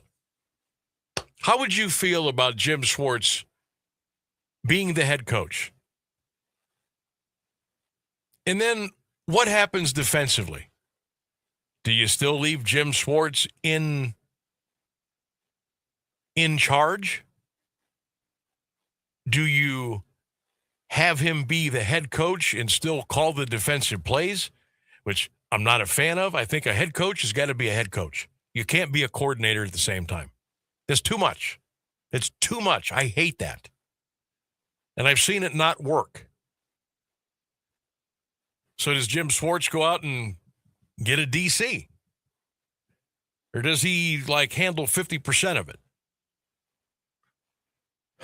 Like during the week, he and the coordinator put a plan together, and then on game day, Schwartz would actually call the defensive plays. But Browns fans, I'm going to open this up to you at 330-821-1310, 330-821-1310. Drop your comments on our social media. Would you be cool with Jim Schwartz being the new head football coach of the Cleveland Browns? What's good about it? What's bad about it? Remember now, he was the head coach of the Detroit Lions before, and it did not work out well. Maybe Jim Schwartz is just a darn good defensive coordinator. Remember we had this conversation with all of you last week? We kind of laid it out there on the table. Maybe, some coaches are just coordinators. They're really good coordinators, and they should kind of stay in that lane. Some coordinators believe in their minds, their heart, their soul, that they are destined to be head coaches at some point. So they try it. And I don't, look, if you want to go do that, cool. If you want to scratch that itch, you think you can do it, by all means, I'm not going to be the guy to stand in your way and tell you no.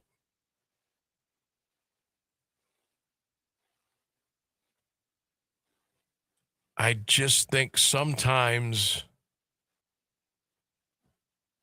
coordinators need to stay in the coordinator lane, do their thing to the best of their ability, and be the best at it, be great at it.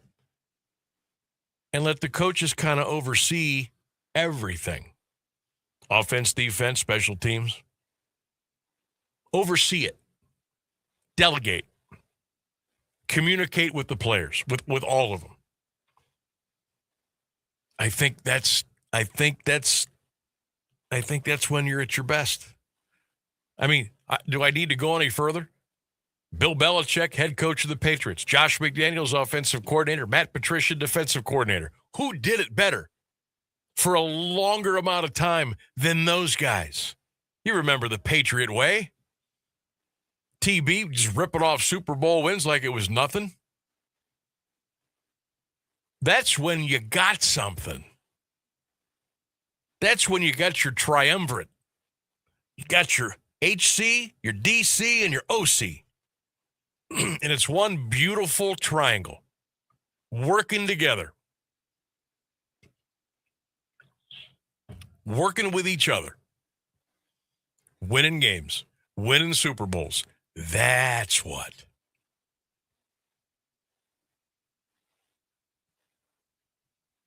I don't know if you'll get that in Cleveland because of maybe personalities. Maybe some guys maybe don't like working with some guys. I don't know. Look, all coaches have, they have their favorites. They have the people that they like to work with. You always hear the saying, he wants his guys. Now, sometimes his guys aren't the best, but they're his guys. So they get the job. Sometimes there's better guys out there, but if those guys are not the head coach's guys, they're not going to get on the staff. There's no personal relationship there. There's none of that. Sometimes that's good, sometimes that's not so good. Yeah, I think that's simple too. I mean, you can't marry it together. But sometimes guys just hire their buddies and because they're comfortable with them, but it doesn't mean they're good. Yeah, so you'd want to hire somebody that you know you work well with. Yeah. Why wouldn't you? But there's a difference between the head coach working well with that assistant coach and, oh, by the way, you better win games. I don't care how good you get along. If you can't win me games, I don't care about your relationship. 100%. You know what I mean? Yeah. So it's six half dozen of the other. It's tough.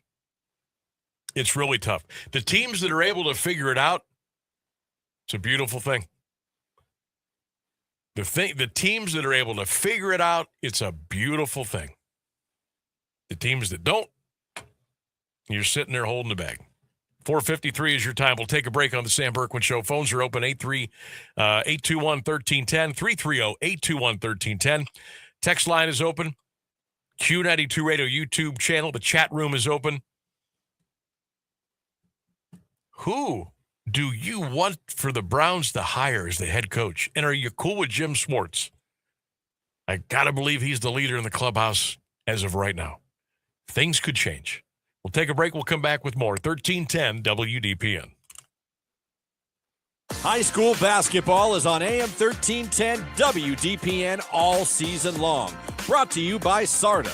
I'm Christian Bigglesworth, calling boys and girls action from around the Eastern Buckeye Conference, the Alliance Aviators, the Marlington Dukes, and the West Branch Warriors. And this year, listen live and free on the AM 1310 WDPN Facebook and X pages and the Q92 YouTube channel. High school basketball, powered by SARTA on AM 1310 WDPN.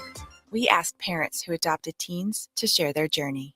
Nathan has taught me to embrace the moment. Age-wise, I'm in my late 60s. I'm old enough to be his grandfather. Will he be embarrassed to acknowledge me as his dad? I think the most important thing we can do is let them know that they're safe, that they're valued and cared for and loved, and that they're important. I knew I wanted to be adopted by him because of how he taught me to be the person who I am today. And it's coming from a dad that didn't expect to become a dad. And I feel very proud to be his son. That was what he needed, and he was what I needed. Every day is full of new opportunities. That's what it's been about, realizing the simple things that it takes to make such a huge difference in these kids' lives. Learn about adopting a teen from foster care at adoptuskids.org. Brought to you by Adopt US Kids, the U.S. Department of Health and Human Services, and the Ad Council. For 75 years, the Muscular Dystrophy Association's voices have thundered through the halls of Congress. For 75 years, we've willed the impossible into existence. For 75 years, the MDA community has pushed the science, shifted the narrative, and established the field of neuromuscular medicine. And until that day, when this is all a thing of the past, you couldn't stop us if you tried. Join us and celebrate 75 years of breakthroughs at MDA75.org.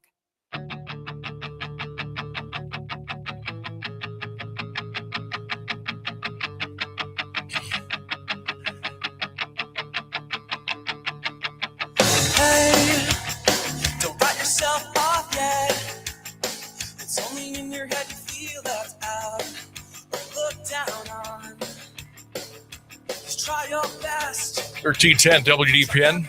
Welcome back to the Sam Bourquin Show. We got about 4 minutes until we get you to the top of the hour. Phone lines open 330-821-1310. 330-821-1310.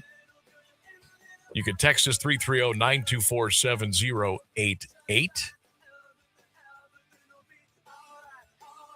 That's an underrated song. It's a classic. I think it's a very good song. I don't like when it come on, I wouldn't think much about it, but like when I do hear it, which is far and few, kind of like it. Kind of Now, like it. somebody called me to collect their $5 for me losing the bet. Just to be clear, I only was betting Sam $5. I don't know who else thought. Yeah, everybody else was going to take credit. The whole town of Alliance take your thought money I was. from you. I don't have $5,000 to give away, so unfortunately, the city of Alliance is going to have to not get my $5 today. Oh, that's funny. Yeah, if you heard early in the show, Rainsburg was betting $5. You all can call him and you can claim your money. No, that's the opposite of what I said. This is exactly the opposite of what I just explained. I actually still owe Rainsburg, I think, like $11 from lunch from like 4 months ago. So I'm going to take that off my tab. So now you're down to 6. I thought you forgot about it. I didn't think we opened a tab. That's even funnier.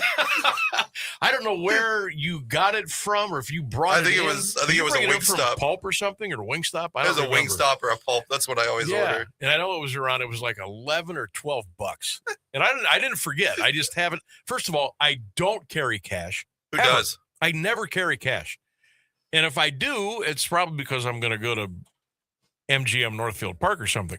But exactly. But I don't ever want to be that guy. Hey, that guy, he faked out on lunch 6 months ago. I'm never buying him anything again.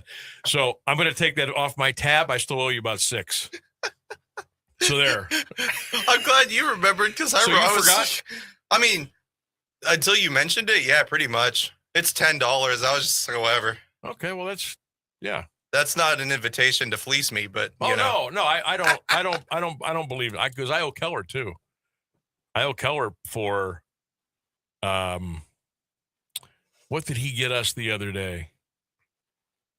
Chipotle. Oh, I remember. I feel like, yeah. He got Chipotle, and I actually had cash with me, but it was in the car. And if I don't have it in front of me, I'll forget about it. And Keller leaves it too, and I forgot. So I still owe him for lunch. I mean, who in this building doesn't owe Keller some money for lunch? Probably. You know how I paid him one time? I had a $10 scratch-off instant lottery ticket, and I gave it to him. Instead of cash, I gave him the lottery ticket. Then you know what he says? He goes, "Oh, my God. Do you know how many scratch-off winning lottery tickets I have at home I haven't cashed in yet?" I'm like, "Well, how many?" He goes, "Hundreds." What? I go, "What are you waiting for?" Keller. And he actually went and looked it up. Like, some of those expire. Like when that certain game and that certain dollar amount of ticket, when it's over, that ticket's null and void. You're cooked. You're not getting your money for that. Yeah, that's not like keeping your money in gold or something. That's no. He made it sound like he had hundreds of winners at home. He just hasn't cashed them in yet. Keller. I'm like, you better go cash those in. What are you doing, buddy? Hey, look, if you don't want them.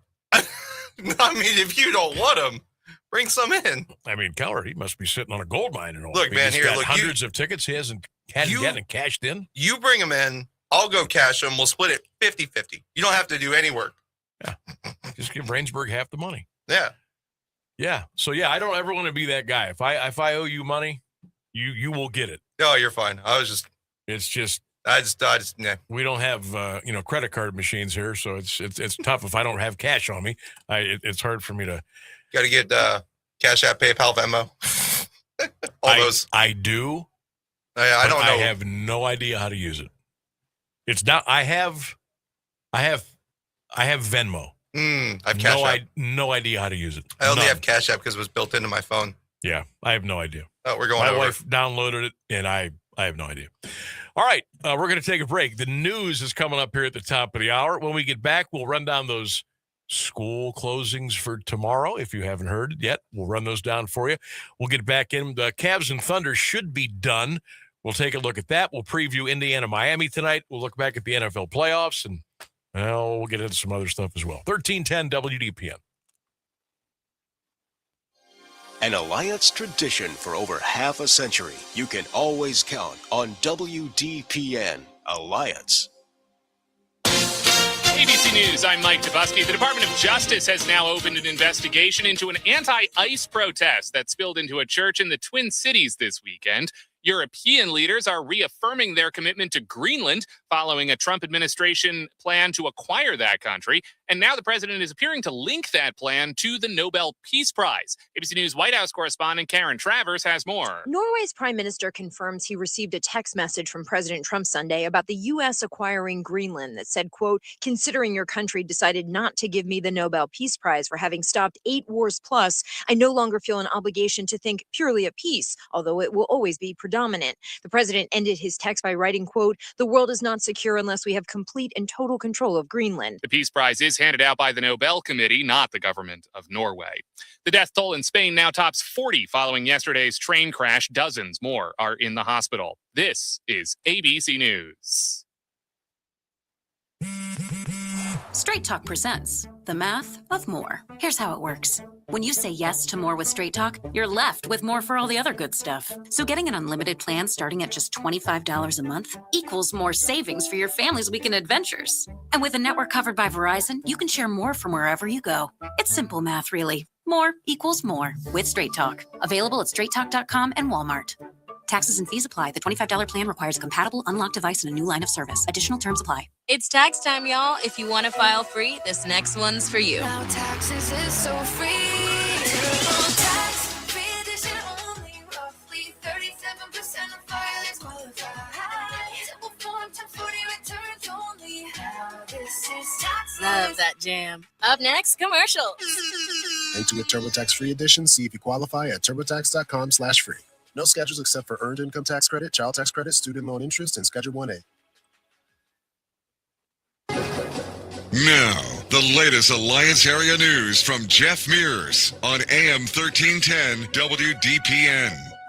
Good afternoon. It's 5:02. A dangerous deep freeze is headed for northeast Ohio, with wind chills expected to plummet as low as 20 degrees below zero tonight. The National Weather Service has issued a cold weather advisory for the entire region. It kicks in at 7 for Stark, Mahoning, Portage, Summit, and Trumbull counties. Carroll, Columbiana, and Tuscarawas will fall under a cold weather advisory at 9. Forecasters warn that hypothermia and frostbite can set in quickly in these conditions. You are urged to limit your time outdoors and wear plenty of layers. The advisory will remain in effect until noon tomorrow. Several warming centers are open for residents in Alliance and the surrounding area. Among them, Crossroads United Methodist Church is open from 8 p.m. to 8 a.m., with SARTA providing transportation. Other options include the Salvation Army on West Main Street in Alliance, open weekdays 9 a.m. to 3 p.m., Clothed in Righteousness on East Main Street with evening hours, and Rodman Public Library on East Broadway Street during regular hours. The legacy of Dr. Martin Luther King Jr. is recognized at the University of Mount Union. As part of today's National Day of Service, roughly 320 people, including students and community leaders, participated in projects at 20 locations, including the Commons. They're going to be doing a lot of painting, reorganizing some of the organizations that are moving offices, so they'll help them move. They'll be in our campus center doing some projects for the local parks with Easter eggs and getting some other things made that we'll donate to nursing homes. Abby Schroeder, director of Mount Union's Regula Center for Public Service and Civic Engagement, says the university began taking part in the Day of Service about 15 years ago. The campus will host events honoring King all week. A stabbing investigation in Canton has a man headed to court for an arraignment tomorrow. 45-year-old Travis Frazier of Canton is charged with felonious assault after allegedly stabbing a woman in the stomach with a knife Friday. The victim's condition and details of the events leading up to the incident were not available. Frazier is in custody and expected in Canton Municipal Court. The man found guilty in a deadly bus crash that killed 6 people has now completed his jail sentence. 62-year-old Jacob McDonald of Zanesville was released from the Licking County Jail Saturday after serving 18 months behind bars. The crash happened in November 2023 on I-70 when investigators say McDonald failed to slow for stopped traffic while driving a semi. His truck hit an SUV and then slammed into a charter bus carrying Tuscarawas Valley students to a band performance in Columbus. 3 students and 3 adults were killed. 18 others were injured. A judge convicted McDonald of 6 misdemeanor counts counts of vehicular homicide. His driver's license is suspended for 5 years. From growing up on a Knox Township farm to the halls of Washington, D.C., West Branch High School graduate Ben Hobbs is Housing and Urban Development's newest assistant secretary. He was sworn in Wednesday to oversee public and Indian housing. The 38-year-old Eagle Scout says his mission is to prevent public housing from becoming a generational trap. His goals include modernizing HUD technology and ensuring benefits are reserved for American citizens. During the ceremony, Hobbs wore a scarlet carnation as a nod to his Ohio roots. A man will remain behind bars without bond after prosecutors say he used disguised letters to stalk an attempted murder victim from jail. 66-year-old Frederick Hariff of Columbiana pleaded not guilty Friday to new charges of menacing and intimidation. According to court filings, jail staff intercepted mail Hariff sent to the woman he is accused of attacking with a baseball bat last June. Because of the new indictment, a judge has revoked his previous $500,000 bond. Hariff was recently found competent to stand trial for attempted murder, kidnapping, and arson. Hariff's jury trial, originally set for next month, has been delayed and converted to a status hearing. A February 3rd trial date is locked in for a Lisbon man accused of killing his ex-wife outside her home in November 2023. Columbiana County Common Pleas Judge Megan Bickerton denied 2 key defense motions for 51-year-old William Long, ruling that prosecutors can use GPS data to place him at the crime scene. The judge also blocked a defense request for local truck registration data, calling the information irrelevant. Long is charged with aggravated murder in the death of Latonia High School teacher Michelle Long. He remains behind bars on a $1.5 million bond. No one was injured Sunday afternoon after a fire broke out at a Lisbon home on Route 45. Officials say the blaze started around 2:30 in a garage near a wood burner. The flames quickly spread upward into the attic. No one was home at the time. 5 area departments joined Lisbon crews to help put out the fire. While an investigation is underway, the cause of the blaze is unknown. Goshen Township Police have recovered more than 200 stolen rims valued at $9,000. The recovery of the 225 rims was announced Friday following a recent theft. Investigators tell WFMJ-TV they have several suspects in mind, but no charges have been filed yet as the investigation continues. Deliberations will stretch into this week for the 2 men accused of killing a relative in his Youngstown home. The jury in the Kenneth Carter and Terry Hopkins murder trial went home Friday night without reaching a verdict. Because of the Martin Luther King Jr. holiday, jurors will not return to the Mahoning County Courthouse until tomorrow morning. The Vindicator reports prosecutors admitted during closing arguments to mishandled evidence by police, including officers handling a watch without gloves, but argued the eyewitness testimony from the victim's son is unwavering. The defense countered that the case lacks scientific backing and is based on contradictory statements. Both defendants face murder charges for the January 2025 shooting death of Rashawn Graham. 2 people were found dead Thursday afternoon in a Liberty Township mobile home, but police say foul play is not suspected. Officers responded to Vintage Village Estates on Belmont Avenue for a welfare check at a trailer. Inside, a mother and her adult son who had Down syndrome were discovered. Investigators say the son depended on his mother, and it appears she may have died first. The Trumbull County Coroner's Office is working to determine the official cause and manner of death. Initial indications point to a medical-related incident. OSHA has opened an investigation into the death of a welder at an Akron machine shop. Authorities say 49-year-old Michael Kafal died at Logan Machine January 6th after a large piece of steel fell on him during a project. The company says they are cooperating with federal investigators. 3 people are in custody following an early morning shooting in Shaker Heights. Police say a 22-year-old woman was shot inside a car around 4:30 this morning near Warrensville Center Road. The victim is being treated at a local hospital. A group of 27 co-workers is splitting a $1 million Powerball prize. The business where the winners work was not revealed, but the Ohio Lottery says the lucky ticket was purchased at a speedway on East Avenue in Talmadge using $8 from a previous win. After taxes, each member of the group will take home over $27,000. It's 12 degrees in Alliance at 5:09. This is the local edition of WDPN News. I'm Jeff Mears. Now, the Alliance Area Weather Forecast from Mark Johnson on AM 1310 WDPN. Cloudy skies, windy conditions through your afternoon. Wind gusts to 37 miles per hour, a high near 23, wind chills to -4. Overnight, a mainly cloudy sky. We've got a cold weather advisory in effect. Our low near 4 above, a wind chill to -15. I am Mark J. Weather from 3 News.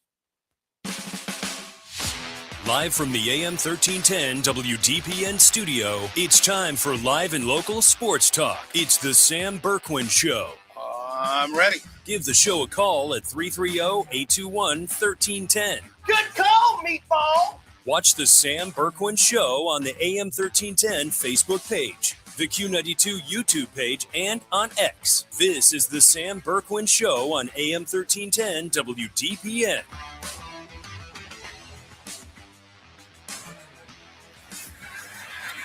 May, end zone, the catch, the touchdown, Diggs.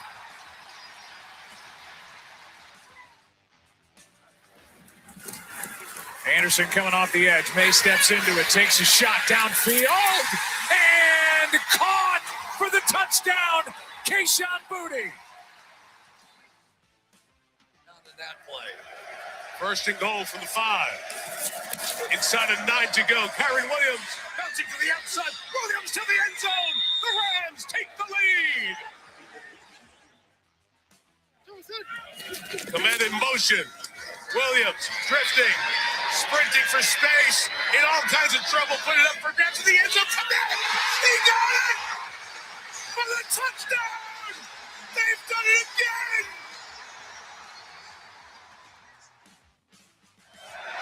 Nevis from 42 online, and it's good. And the Los Angeles Rams go to the championship game with an overtime win in Chicago. All right, we got our Super Bowl. Well, we got our combatants to go to the Super Bowl. We got 4 teams left. Yesterday, some wild NFL football. Hope you enjoyed it. Whew. Good old-fashioned outdoor football in the elements yesterday. Good stuff. Welcome into the Sam Bourquin Show, everybody. AM 1310 WDPN. Ryan Rainsberg on the other side of the glass. I'm on this side. Our phone lines are open, 330-821-1310, 330-821-1310.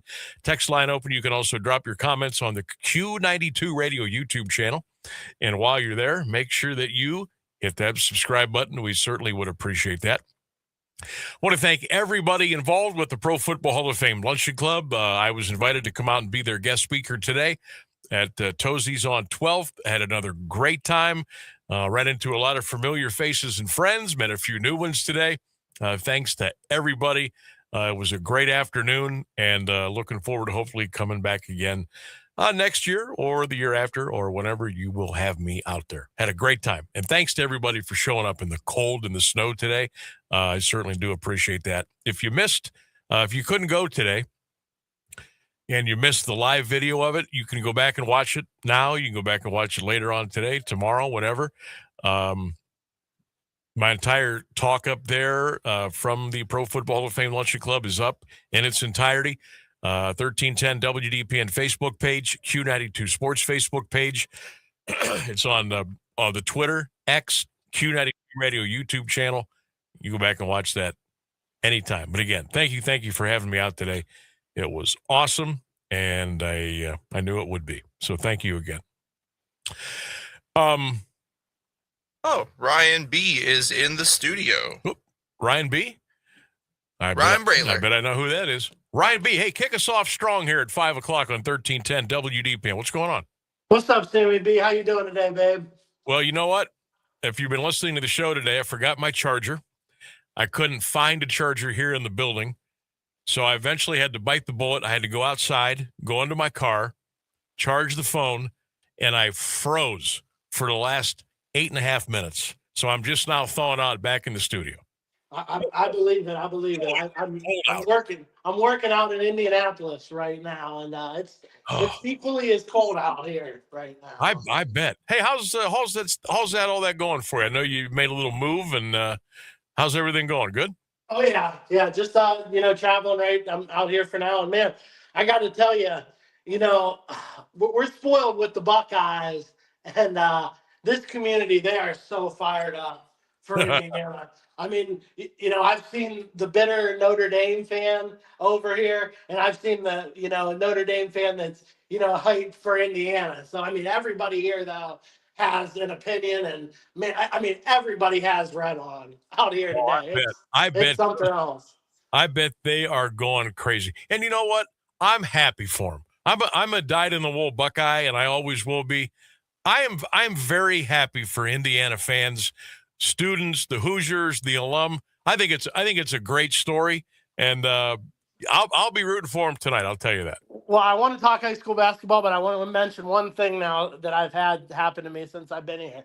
I mentioned to somebody I was from Canton, and the reason they knew where Canton was is because they go to the football teams or football games. So 3 years ago, for perspective, Indiana needed overtime to beat Akron in Indiana, and now they're beating Alabama by 38 in the Rose Bowl. So that's what this fan has seen in the last 3 years from there. I don't know if you're familiar, but there is a clip that was circulating on Twitter or X, whatever you want to call it. And it showed, because that was on Big Ten Network that night. I stumbled upon that game on TV. I don't know why or how, but I stumbled upon it because I thought, oh my God, Akron's going to beat a Big Ten team. Okay. So I turned it on, and it went triple overtime. And you know how in overtime they switch ends of the field. So I'm guessing that there may have been 10,000 people there for the overtimes, and they all would get up and walk from one end of the stadium to the other in the bleachers, and they would sit down and watch the overtime. When that overtime passed, they would all get up. They would all walk down to the other side of the stadium, sit in the seats, and watch the second overtime. The stadium was almost completely empty. I remember that, and I'm sure that clip is still out there, but that's how far that program has come in a short amount of time. And as I stated before, good for them. Yeah, absolutely. But again, I want to shift because I want to talk high school hoops. I heard you and Shooter on either I think it was on the show before the broadcast on either Friday or Tuesday about looking ahead. Yep. And I want to say I agree with you a lot more. And I don't like Shooter's pessimism on the potential for Glen Oak or Jackson to pull a significant upset in D1 this year. And the reason I believe that is I don't think St. Ignatius has a David Friley type player, and I can't remember their point guard's name, but I don't think they have players of that caliber again. I hear Brunswick has a very good player. Stud. I can't remember his name. He was hurt last year for a little bit. And I don't think he ever got up to speed to where he was before the injury. I can't remember his name. Lee, if you're listening, shoot me that kid's name. He is an absolute freak of a basketball player. So then when I've looked at kind of the stats and what's going on, I feel like the top four, are Brunswick, Iggy, Eds, and McKinley. And then, you have the rest of the field. And I just think this is a field where the rest of the field on any given night could beat one of those four teams, because I don't think that they're, again, as a team of the caliber that we saw with Ignatius last year. And another point I want to kind of go after Shooter on is that he was attacking McKinley for losing to a D3 team, but Louisville was able to beat that St. Ignatius team last year on their home gym as well. So, they handled them. Yeah. You're right. I mean, with basketball, it's only 5 players, and I think what we've seen recently, and you might agree with me on this. Imagine if Central Catholic was in D2 last year. They easily could have went on the run that Perry did. And, I think with their big man, they might have matched up a little bit better with Westerville North down there. They may have. It's all, there's a little, look, you got to make your own luck. You know that, but there's always a little bit of luck, especially, in 7 divisions now, some teams that are on the cusp of D2, but they're in 1, they're on the short end. Sometimes it works the other way. Technically, maybe you should be a 3, a 2, but you're a 3. So you make a little hay there. And look, I said it at the luncheon club today. I'm not guaranteeing anything, but I am saying that McKinley in Division 1, Maslin and Hoover in 2, and Alliance in 3, I expect them to win district championships handily. I expect them to run it 4. I really do. I really, really hope that Alliance is able to square off against Marcus Johnson and that Garfield Heights team in the playoffs. I hope they're able to match up against each other, because I think JR could rise to the challenge. Again, one of the most impressive athletes we've seen in Starr County in a while, and I'd just love to see him get that opportunity to go up against the Division I, top-rated player in the country. Oh, I'm going to tell you what. I thought J.R. Jackson was an absolute stud in football, and he was and is. But he's got to be the county player of the year in basketball. He's going to win both. He's going to win football and basketball Stark County player of the year. Well, I mostly agree, but let's see how Hunter finishes out too. But right as of today, JR would have my first place vote. I will agree with you on that. Yeah, he's a player, man. He really is a player. But it's going to be fun because, we had Perry had that Cinderella run last year. We expected Louisville to at least get to a regional last year. And, they had to go down to Columbus and play the regional. Then they had to come up to Canton for the state semi, then to Dayton to win it all. So there was a lot going on there. But, we're about halfway through, a little over halfway through. Anything can happen. There's still plenty of time. There's plenty of Cinderella slippers out there. I can't wait to watch it all play. I think it's going to be fantastic. Same, Sammy. And again, you and Lee have been phenomenal. Thanks to Q92 for, keeping you guys together last year. I appreciate them for getting you guys going, but it's next level on Q92. So thanks to everybody there. Appreciate listening, and I look forward to hearing the rest of the season. I'll call and talk about some of the other divisions a little bit later, but ultimately my point is I believe that Glen Oak and Jackson are capable of beating those top teams this year in a one-game situation. So have a good one, Sammy. Takes us 32 minutes. Ryan, appreciate the call. Check back anytime, and continued success out there on the job force. Love to hear from you. Text line is open, 330-924-7088. You can also call us at 330-821-1310. Love to hear from you. Any way you want to go back and forth with us here on the show, we would certainly love to have you. Coming up here in about 6 minutes or so, we will have On This Day in Sports History. While I was out in the car charging my phone, freezing to death, because by the time I was done, I had to come back in because the news was about to end. The car just started to heat up, so I had to come back in. So I checked my phone while it was charging. I said, "Hey, let's see what the Cavs are doing." Folks, the the Oklahoma City Thunder beat the Cleveland Cavaliers today, 136-104. Pulverization at Rocket Arena. The Thunder outscored the Cavs 45-25 in the fourth quarter. And if you think that is scary, listen to these shooting stats from today. All right. Yep. Got to put them on. Listen to these shooting stats from today. Oklahoma City, 50 of 90. 50 of 90 from the floor, 55%. From three-point range, Oklahoma City, 23 of 47. That's 48%. Free throws, they were 13 of 20. You shouldn't be allowed to shoot that well from the floor. The Cavs, 34 of 91 for 37%. From three-point land, they were 8 for 35. The Cavs shot 28 of 35 at the free throw line. They shot 15 more free throws than the Thunder, and they got beat by 32 points.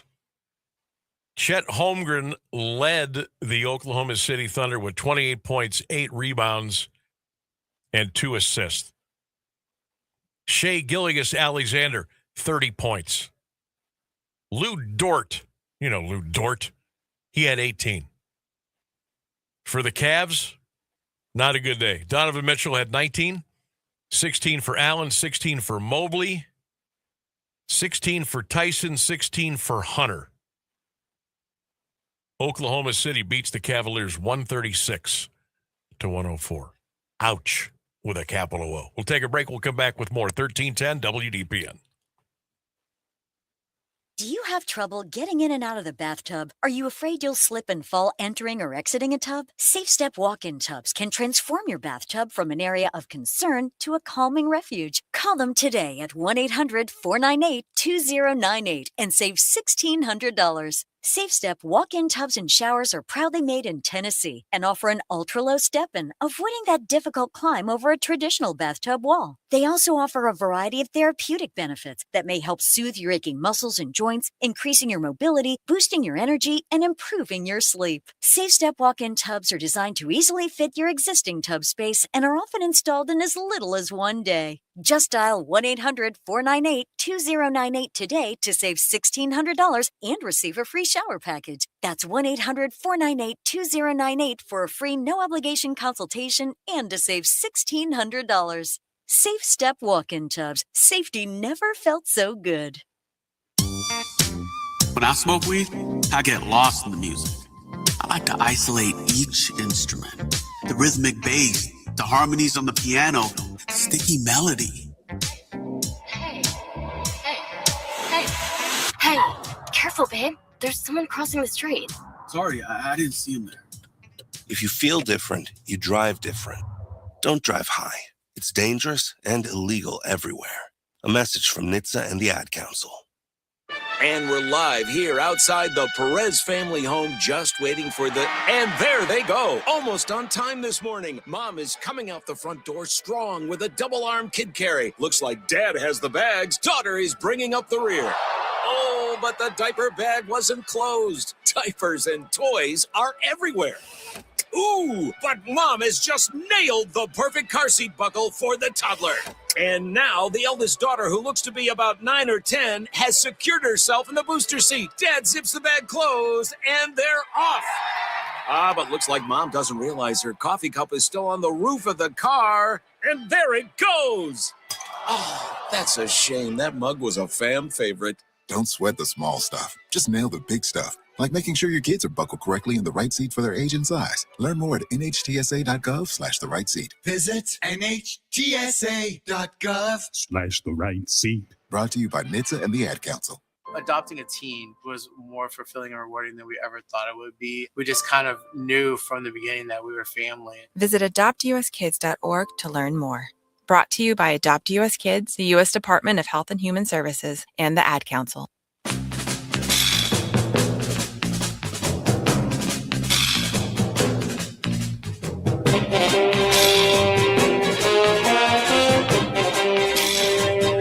All right, you know what time it is, 5:29. We do it Monday through Friday here on 1310 WDPN. It is on this day in sports history.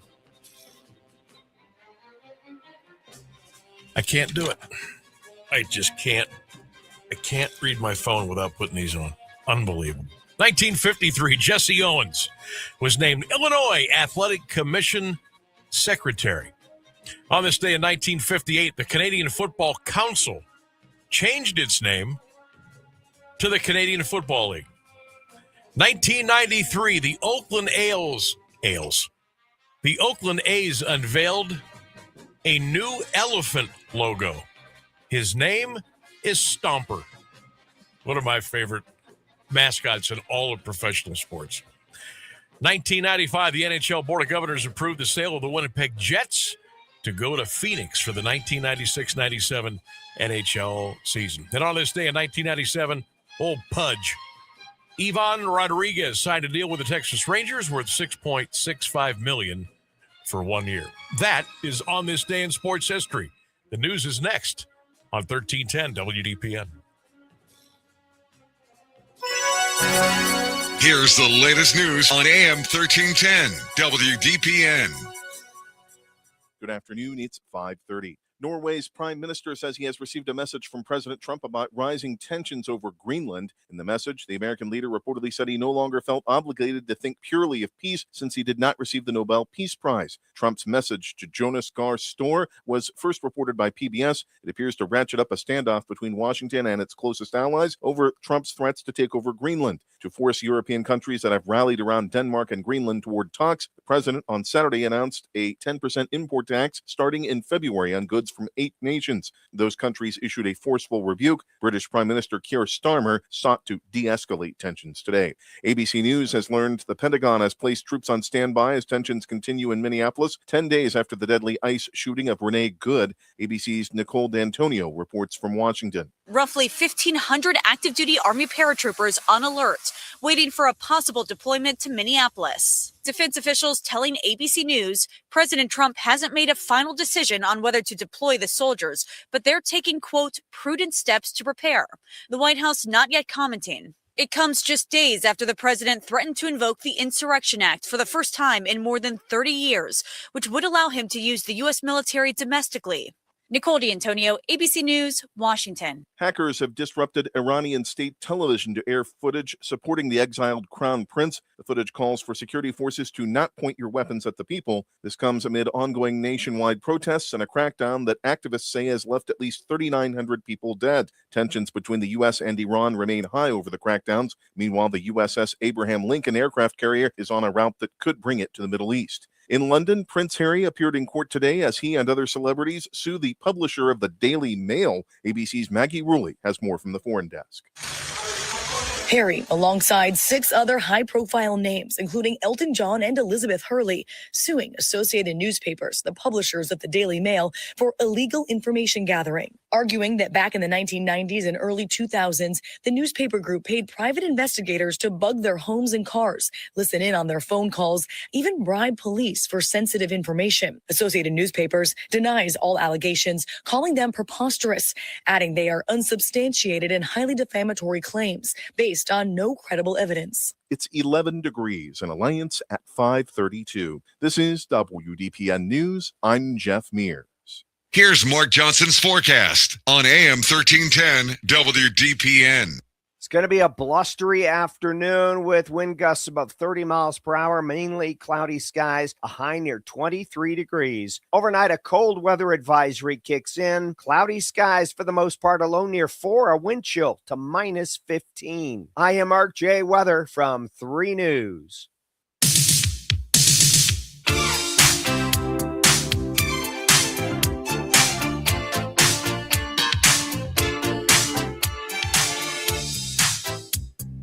Simply awesome.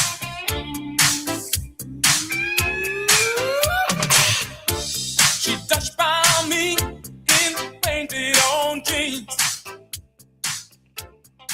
1310 WDPN. Welcome back to the Sam Bourquin Show. Phone lines are open 330-821-1310. Text line 330-924-7088. You can leave your comments in our chat section, the comment section, Q92 Radio YouTube channel. Also, thanks to all of you who are watching and listening on our streams today on X and Twitter, and, of course, Facebook as well. Always good to be with you. Happy Monday. Happy frigid Monday. Wind chills, as you just heard from Mark Johnson, going to be at least 15 below zero tonight, probably a little chillier. Now,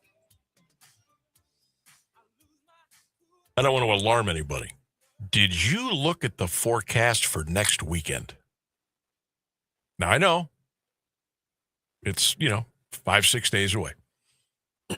Let me run some of these numbers by you. Friday, high of 19, low of 2. Saturday, high of 12, low of 5. Okay. Sunday, high of 17, low of 6. So it's going to be hot on Sunday. Monday, high of 15, low of 2. Nice. Tuesday, high of 18, low of 7. Wednesday, 18, low of 5. Thursday, high of 15, low of 6.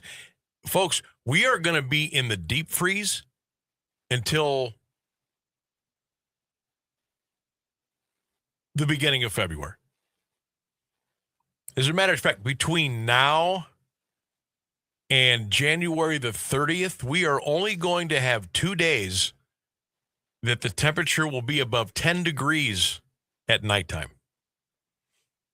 That's how cold it's going to be. So, quick question for you. Yes. January is a winter hellscape nightmare. It is. Usually is. Worse than December, Yes. usually. Dramatically worse than December, Yeah. but not as bad as February. At any rate, would you rather have what we're having now or tons and tons of snow? I know what I'd pick. So if you're saying I could have tons and tons of snow, But it'd be like but it would 35 be like to 30, 40. Yeah. 35, I would probably take that. Really? I'm taking the opposite. Probably showing my age here a little bit, but the older I get, the cold it goes right through your soul. Like it smacks you in the face.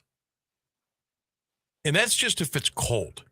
Then you throw in a 10, 12, 15, 17 mile an hour wind,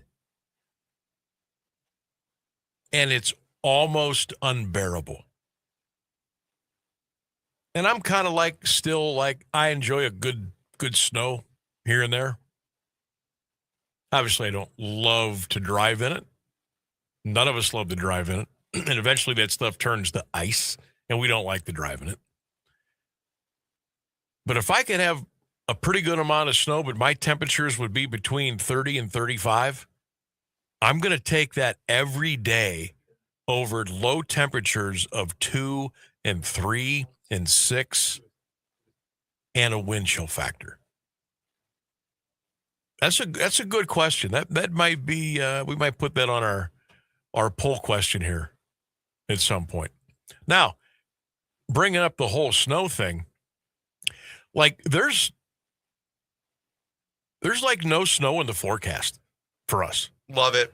Maybe a little on Sunday, a little, but it's just going to be, what do they say in Boston? It's going to be wicked cold. It's going to be wicked cold. We're not going to have a lot of snow. It's just going to be cold. Got a live one on the phone for you, Sam. Oh, I wonder who this could be, because I don't know. I'm not going to tell you. You going to give me a hint? Nope. I'm going to guess Tom. I'm right, aren't I, Tom? Oh, no. My last name is almost that. I am wrong. Rainsburg threw me a curve. Who we got here on the show? 1310 WD. Is this Jimmy? Yes. What's up, Jimmy? How you doing, buddy? How's Akron? Good. Doing well, sir. Other than the point of what you're talking about, I'll tell you what. I turned 67 years old a month ago. Okay. Happy birthday. I've never liked the winter time. I despise the cold. Anything under 75 is too cold for me. Oh my. So, so it's between the see, and I don't like a lot of snow either. It just because even if you have a lot of snow, the only thing when you guys were talking about the temperature, if it's 40, no, not all of it's going to melt, but at least it wouldn't all stay. Right. It would warm up enough you'd lose a little bit of it. Right. But with the bitter cold, and when you go outside in the morning when it's about 3 and you got 4 inches ice on your window. Oh no, thank you. Yeah, we'll pass on that one. No, thank you. I was laughing earlier when you were talking about the spoiled Los Angeles Rams fans. Yeah, if there are any out there, but yeah. Well, I guess I'm sort of like that in one sense. I'm not this. See, I must not be a good fan then because I am not sitting in that. There is no way I'm walking from the other side of town to park, and then to sit out there for 3.5 hours. Yeah. You're not going to eat any food because the thing with that is, say if you go to get a hot dog and a beer, the hot dog is going to be cold. Oh yeah. The beer's going to the beer will be frozen. Sure. Yeah. So it's so I get what you were saying, in this part of the country. Yeah. I understand that, but and like you say, it's kind of two sides to the coin. It's just which you want to deal with, not have to deal with as much or whatever. I guess, like you say, I have an uncle that I've been blessed to go a couple of times with him to a couple of early season Browns games years ago. Yeah. He's the first one to say if he does go to a game, he either goes to the home opener or maybe the second home game in. Yeah. Now, sometimes in October, sometimes the weather's okay. Sometimes it just depends on how the patterns are going. But when you get to late October, and especially when you get to November and December, like I say, and I've grown up I've lived in Akron my whole life, so like I say, you know how this goes. And like I say, my birthday's 2 weeks before Christmas, so I never got to have a good birthday as a kid outside and buddies over and doing stuff outside.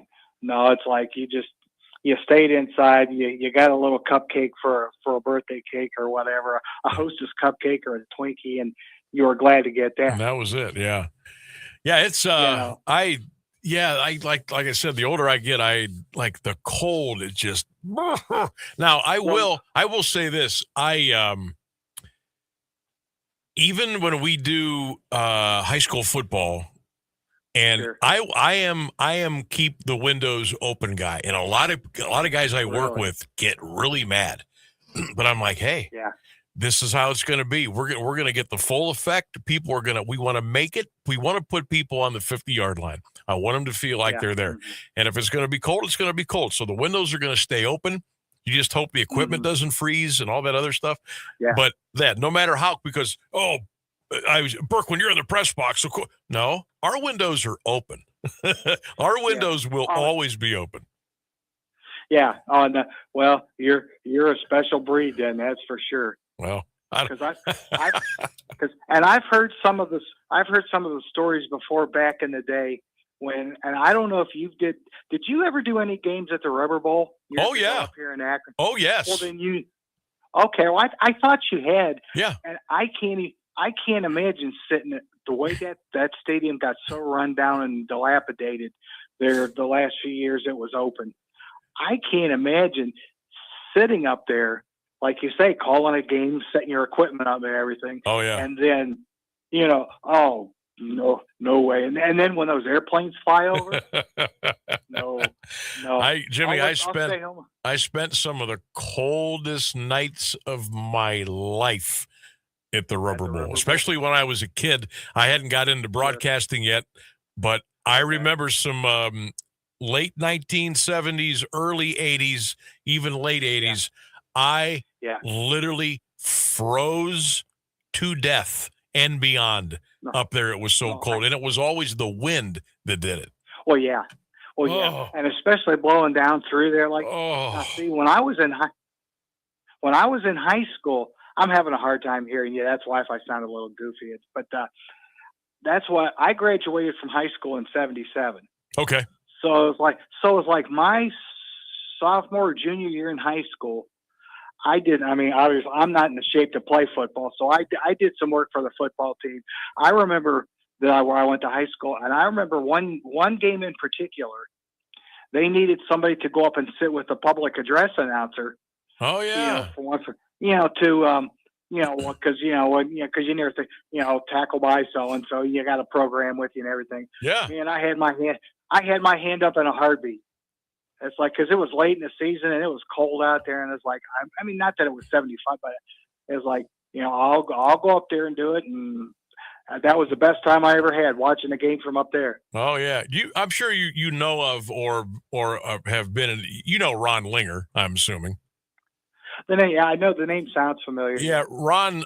He used to be the PA voice at the Rubber Bowl and at the Jar for many, many years, and he ended up lately. I think he's retired now, but he was like the AD of the Akron Public Schools, and I got to work with Ron a lot when I was working up at AKR. But as luck would have it, or what have you, when Ron stopped doing the PA at the Jar and at the Rubber Bowl, I took over. Really? So I actually I did PA at the Rubber Bowl and the Jar for many years. I loved it. I thought it was fun. Well, see, I used to take my nephew down to watch the Akron Zips basketball for years when he was a little kid and stuff. And I don't remember. I think you worked with one guy that was for years. If I remember, I don't remember his name, but I think he used to do, and he might still do. He did for the Akron Zips for football and basketball. Oh, Jeff Shreve, yeah. Okay. Yeah, Jeff's a dear friend of mine. Yep. Yeah, and he also did for the Browns, if I'm not mistaken. Yes, he still does. He still does the Browns. Yes. Okay. Yeah. Yep. Yeah. I always got a kick out of him. He really. Oh, Jeff's great, man. Jeff's great. Yeah. No doubt. Jimmy, I appreciate you calling in today. Stay warm, bud. We'll talk soon, okay? Okay. Thank you, sir. Have a good rest of your night. You too. There he goes. Jimmy in the rubber city of Akron checking in here on the Sam Bourquin Show, AM 1310 WDPN. Yeah, some of the coldest nights of my life at the Rubber Bowl. Oh my God. I don't know if I could do that now. I would. I don't know. That's a tough call. To me anymore, it's not. See, this is one of the cool things now. And we did this during football season here on 1310 WDPN. I would go to the stadium and do my show on Fridays and then already be there to broadcast the football game later that night. And one of the kind of the perks was I would be getting to the school at like 2. Well, there was hardly anybody there. I would get the closest parking spot to the stadium. And it was great. It was great. And same thing with basketball. Even more important for me in basketball because we're in the dead of winter. So I'm getting to school at 2, and, the games aren't starting until 7. So I'm getting the primo parking spot right up next to the school building and just get the equipment and walk in. So that helps. But, yeah, to me, it's almost like the walk to and from the car to the games is almost as bad, if not worse, than actually just being at the game already. But I will say this. If the Cleveland Browns would, host a divisional playoff game or an AFC championship game, if I had the financial wherewithal, I would go. I would suck it up, and I would go. No matter how cold, I would go.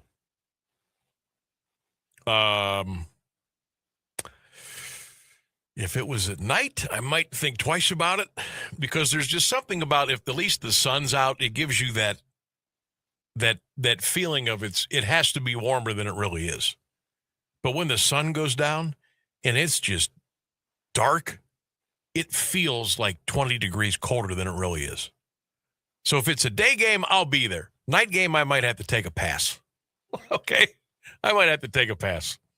330-821-1310 is our number. You can text 330-924-7088. The comments are still coming in on our Sam Bourquin Show poll question of the day. Real simple one today. Who is going to play in Super Bowl 60? Who's going to make it to the Super Bowl in Santa Clara? Who's going? Let me know. Leave it on my Facebook pages, our social media. Drop your comments. You can text in. I'm going to say right now about 70% of the people that have checked in, they've got the Seattle Seahawks and the New England Patriots playing in Super Bowl 60. Got a couple people with the Rams. Nobody is picking the Denver Broncos. And that's a shame. They lost their quarterback, Nix, out with the fractured ankle. Jared Stidham, the backup, he's now going to start. That's a tough ask. That is a tough ask for an AFC championship game to come off the bench and try to work your magic. That's tough. But one good thing, if you're a Broncos fan, you are going to be at home, okay? Familiar surroundings, and maybe they're able to draw up a plan to make their path to the Super Bowl. If this game was in New England, I would give Denver absolutely no chance. I would give them no chance. But the fact that the game is in Denver, I'll give you a puncher's chance. Right now, the Patriots are a 5.5-point favorite over the Broncos. The total was 41.5. Rams and Seahawks, that'll be the 6:30 game Sunday. Ooh. Seattle was only 2.5 favorite. The total is 46.5. So there are some. The experts believe the Rams have a legitimate shot, I think they do too, to beat the Seattle Seahawks on Sunday. But those are your two games. AFC Championship at 3, Denver, New England. NFC Championship at 6:30, the Rams and the Seahawks. And those two winners will go to the Super Bowl, and we'll see who gets it done here for the NFL season. And then guess what? That'll be it. No more football. Done. College championship tonight, Indiana, Miami at 7:30. After tonight, the college football season done. And then a couple of weeks in Santa Clara, the NFL season will be done. And then we'll be counting down the days for pitchers and catchers to report for Major League Baseball. I think we're at about 41 days. I think it's 41 days before pitchers and catchers report to spring training in Arizona and in Florida. And then hopefully another great baseball season, which we had last year, culminating in that outstanding World Series between the Toronto Blue Jays and the LA Dodgers. It's one of the best World Series I've ever seen. Hopefully we'll have another great World Series this year. And hopefully, maybe, somehow, some way, maybe a team from Cleveland will get there. We'll see. We'll take a break. We'll come back. We'll wrap things up here on a Monday. If you're out and about, stay warm, be careful, be safe, make sure you get to where you're going. A lot of schools already canceled tomorrow. So kids, enjoy the night, enjoy the day off tomorrow. We'll come back with more of the Sam Bourquin Show, 1310 WDPN. Hey, Max, you look absolutely dashing in that purple tie. Ready to harness the world? You bet, Daisy. I'm ready as I'll ever be. And might I say, your purple tie really pops with your vest. Thanks. I almost went with a cape, but didn't want to come across as pretentious. Nonsense. Anyone in our line of work should rock a cape. You might be onto something, Max. Phew, so here we go. First day on the job. You've got this, right? Right. Don't forget, we both graduated from Dogs Inc. with honors. Which means I can guide my human around a busy city with ease. And I can give my human a restful night. I hope my human is kind and loving. And I hope mine likes wet kisses and zoomies. Ready to make a difference? Born ready. Let's go. Discover how extraordinary dogs like Daisy and Max change lives at no cost to the recipients. Visit dogsinc.org. High school basketball is on AM 1310 WDPN all season long. Brought to you by SARTA. I'm Christian Bigglesworth, calling boys and girls action from around the Eastern Buckeye Conference, the Alliance Aviators, the Marlington Dukes, and the West Branch Warriors. And this year, listen live and free on the AM 1310 WDPN Facebook and X pages and the Q92 YouTube channel. High school basketball, powered by SARTA on AM 1310 WDPN. I'm Angela Bassett. As a first responder on screen, I know what it means to act fast in an emergency. In real life, the same urgency can save lives, especially when it comes to a food allergy. For 33 million Americans, one bite can turn an ordinary meal into a life-threatening reaction. And too often, they don't have the one thing that could save them, epinephrine. But emergencies don't wait. And when a severe reaction happens, being prepared makes all the difference. Now, there's a needle-free option, a new way to carry epinephrine that makes it easier than ever to be ready. No needles, no hesitation. Because when the unexpected happens, the best thing you can do is be ready. Know the risk, know the options. Be ready to act. Learn more at foodallergy.org/ready to act.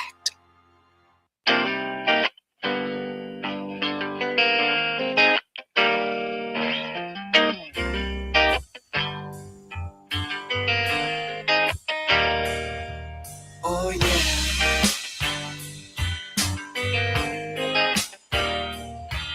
Oh, yeah. 1310 WDPN. Welcome back to the Sam Bourquin Show. Thanks to the Pro Football Hall of Fame Luncheon Club for having me out to be the guest speaker today. Awesome time, as always. I really appreciate that. Want to shout out the 2026 Stark County Baseball Hall of Fame class that was inducted Saturday night. I was honored to be the MC for that as well over the weekend. Man, I had to wear a button-down shirt twice within 3 days this week. And pants. That's hell. Long pants. Pure hell. And a blazer.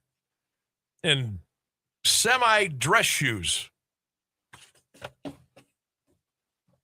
Can't wait to come to work tomorrow and hoodie, hat. Well, it depends where I'm at tomorrow. But shout out to our Baseball Hall of Fame class. Doug Shook, Dave Schaub, Trent and Spike Ridgely. That was pretty cool. Mike Sturznickel, Bobby Dubovic, Zach Barson. Also in the class, Ray Riley, Dan Herbert, and Marlington grad. You remember Travis Middleton. Travis, congratulations. He is in the Stark County Baseball Hall of Fame.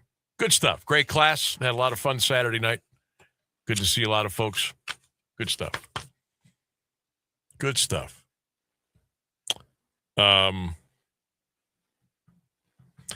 That night, I've been lucky enough to be the MC for that now for, I think like 15 years maybe longer. It's always been on the coldest night of the year. Like clockwork. But this year it wasn't bad. Like there's been nights where I thought there was no way that this event's going to go on because of the snow and the ice and the cold and everything. But this past Saturday wasn't bad at all. I think it was like 22. No, it was 15 when I got in the car to come home, I remember. But I got there like 5-ish, and it was still like 20, 22 degrees, and it wasn't bad. But usually that night, you can count on like 30 below wind chill, ice engulfing your car. Yeah. Crazy. Who you like tonight, everybody? Indiana and Miami. College Football National Championship. Kickoff around 7:30, ESPN. I like Miami. Or no, I don't like Miami. I love Indiana tonight. Love the Hoosiers tonight. And I actually love them laying 7.5. But I like them to win. If anything, I like them to win. And I'll say this. And the reason that I don't like laying 7.5 to a team that's playing in their own backyard, but if the circumstances arise and Kurt Cignetti has a chance to drive the nail in, you know what I mean? He'll do it.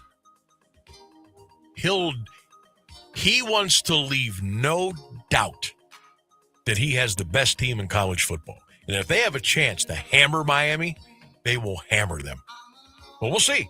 Could be a close game. Canes could pull the upset.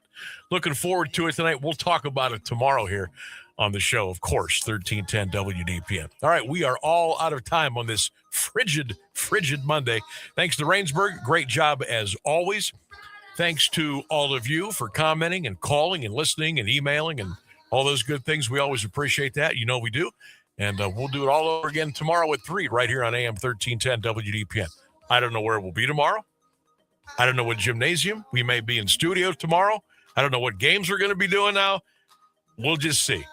But as soon as we find out, we'll let you know. Social medias, I'm sure, on the air. And we'll make it all work. You got my word on that. All right, don't forget. Go Bucks, go Browns, go Cavs, go Guards. Good night, everybody. Stay warm. Stay safe. We'll see you tomorrow. I don't know.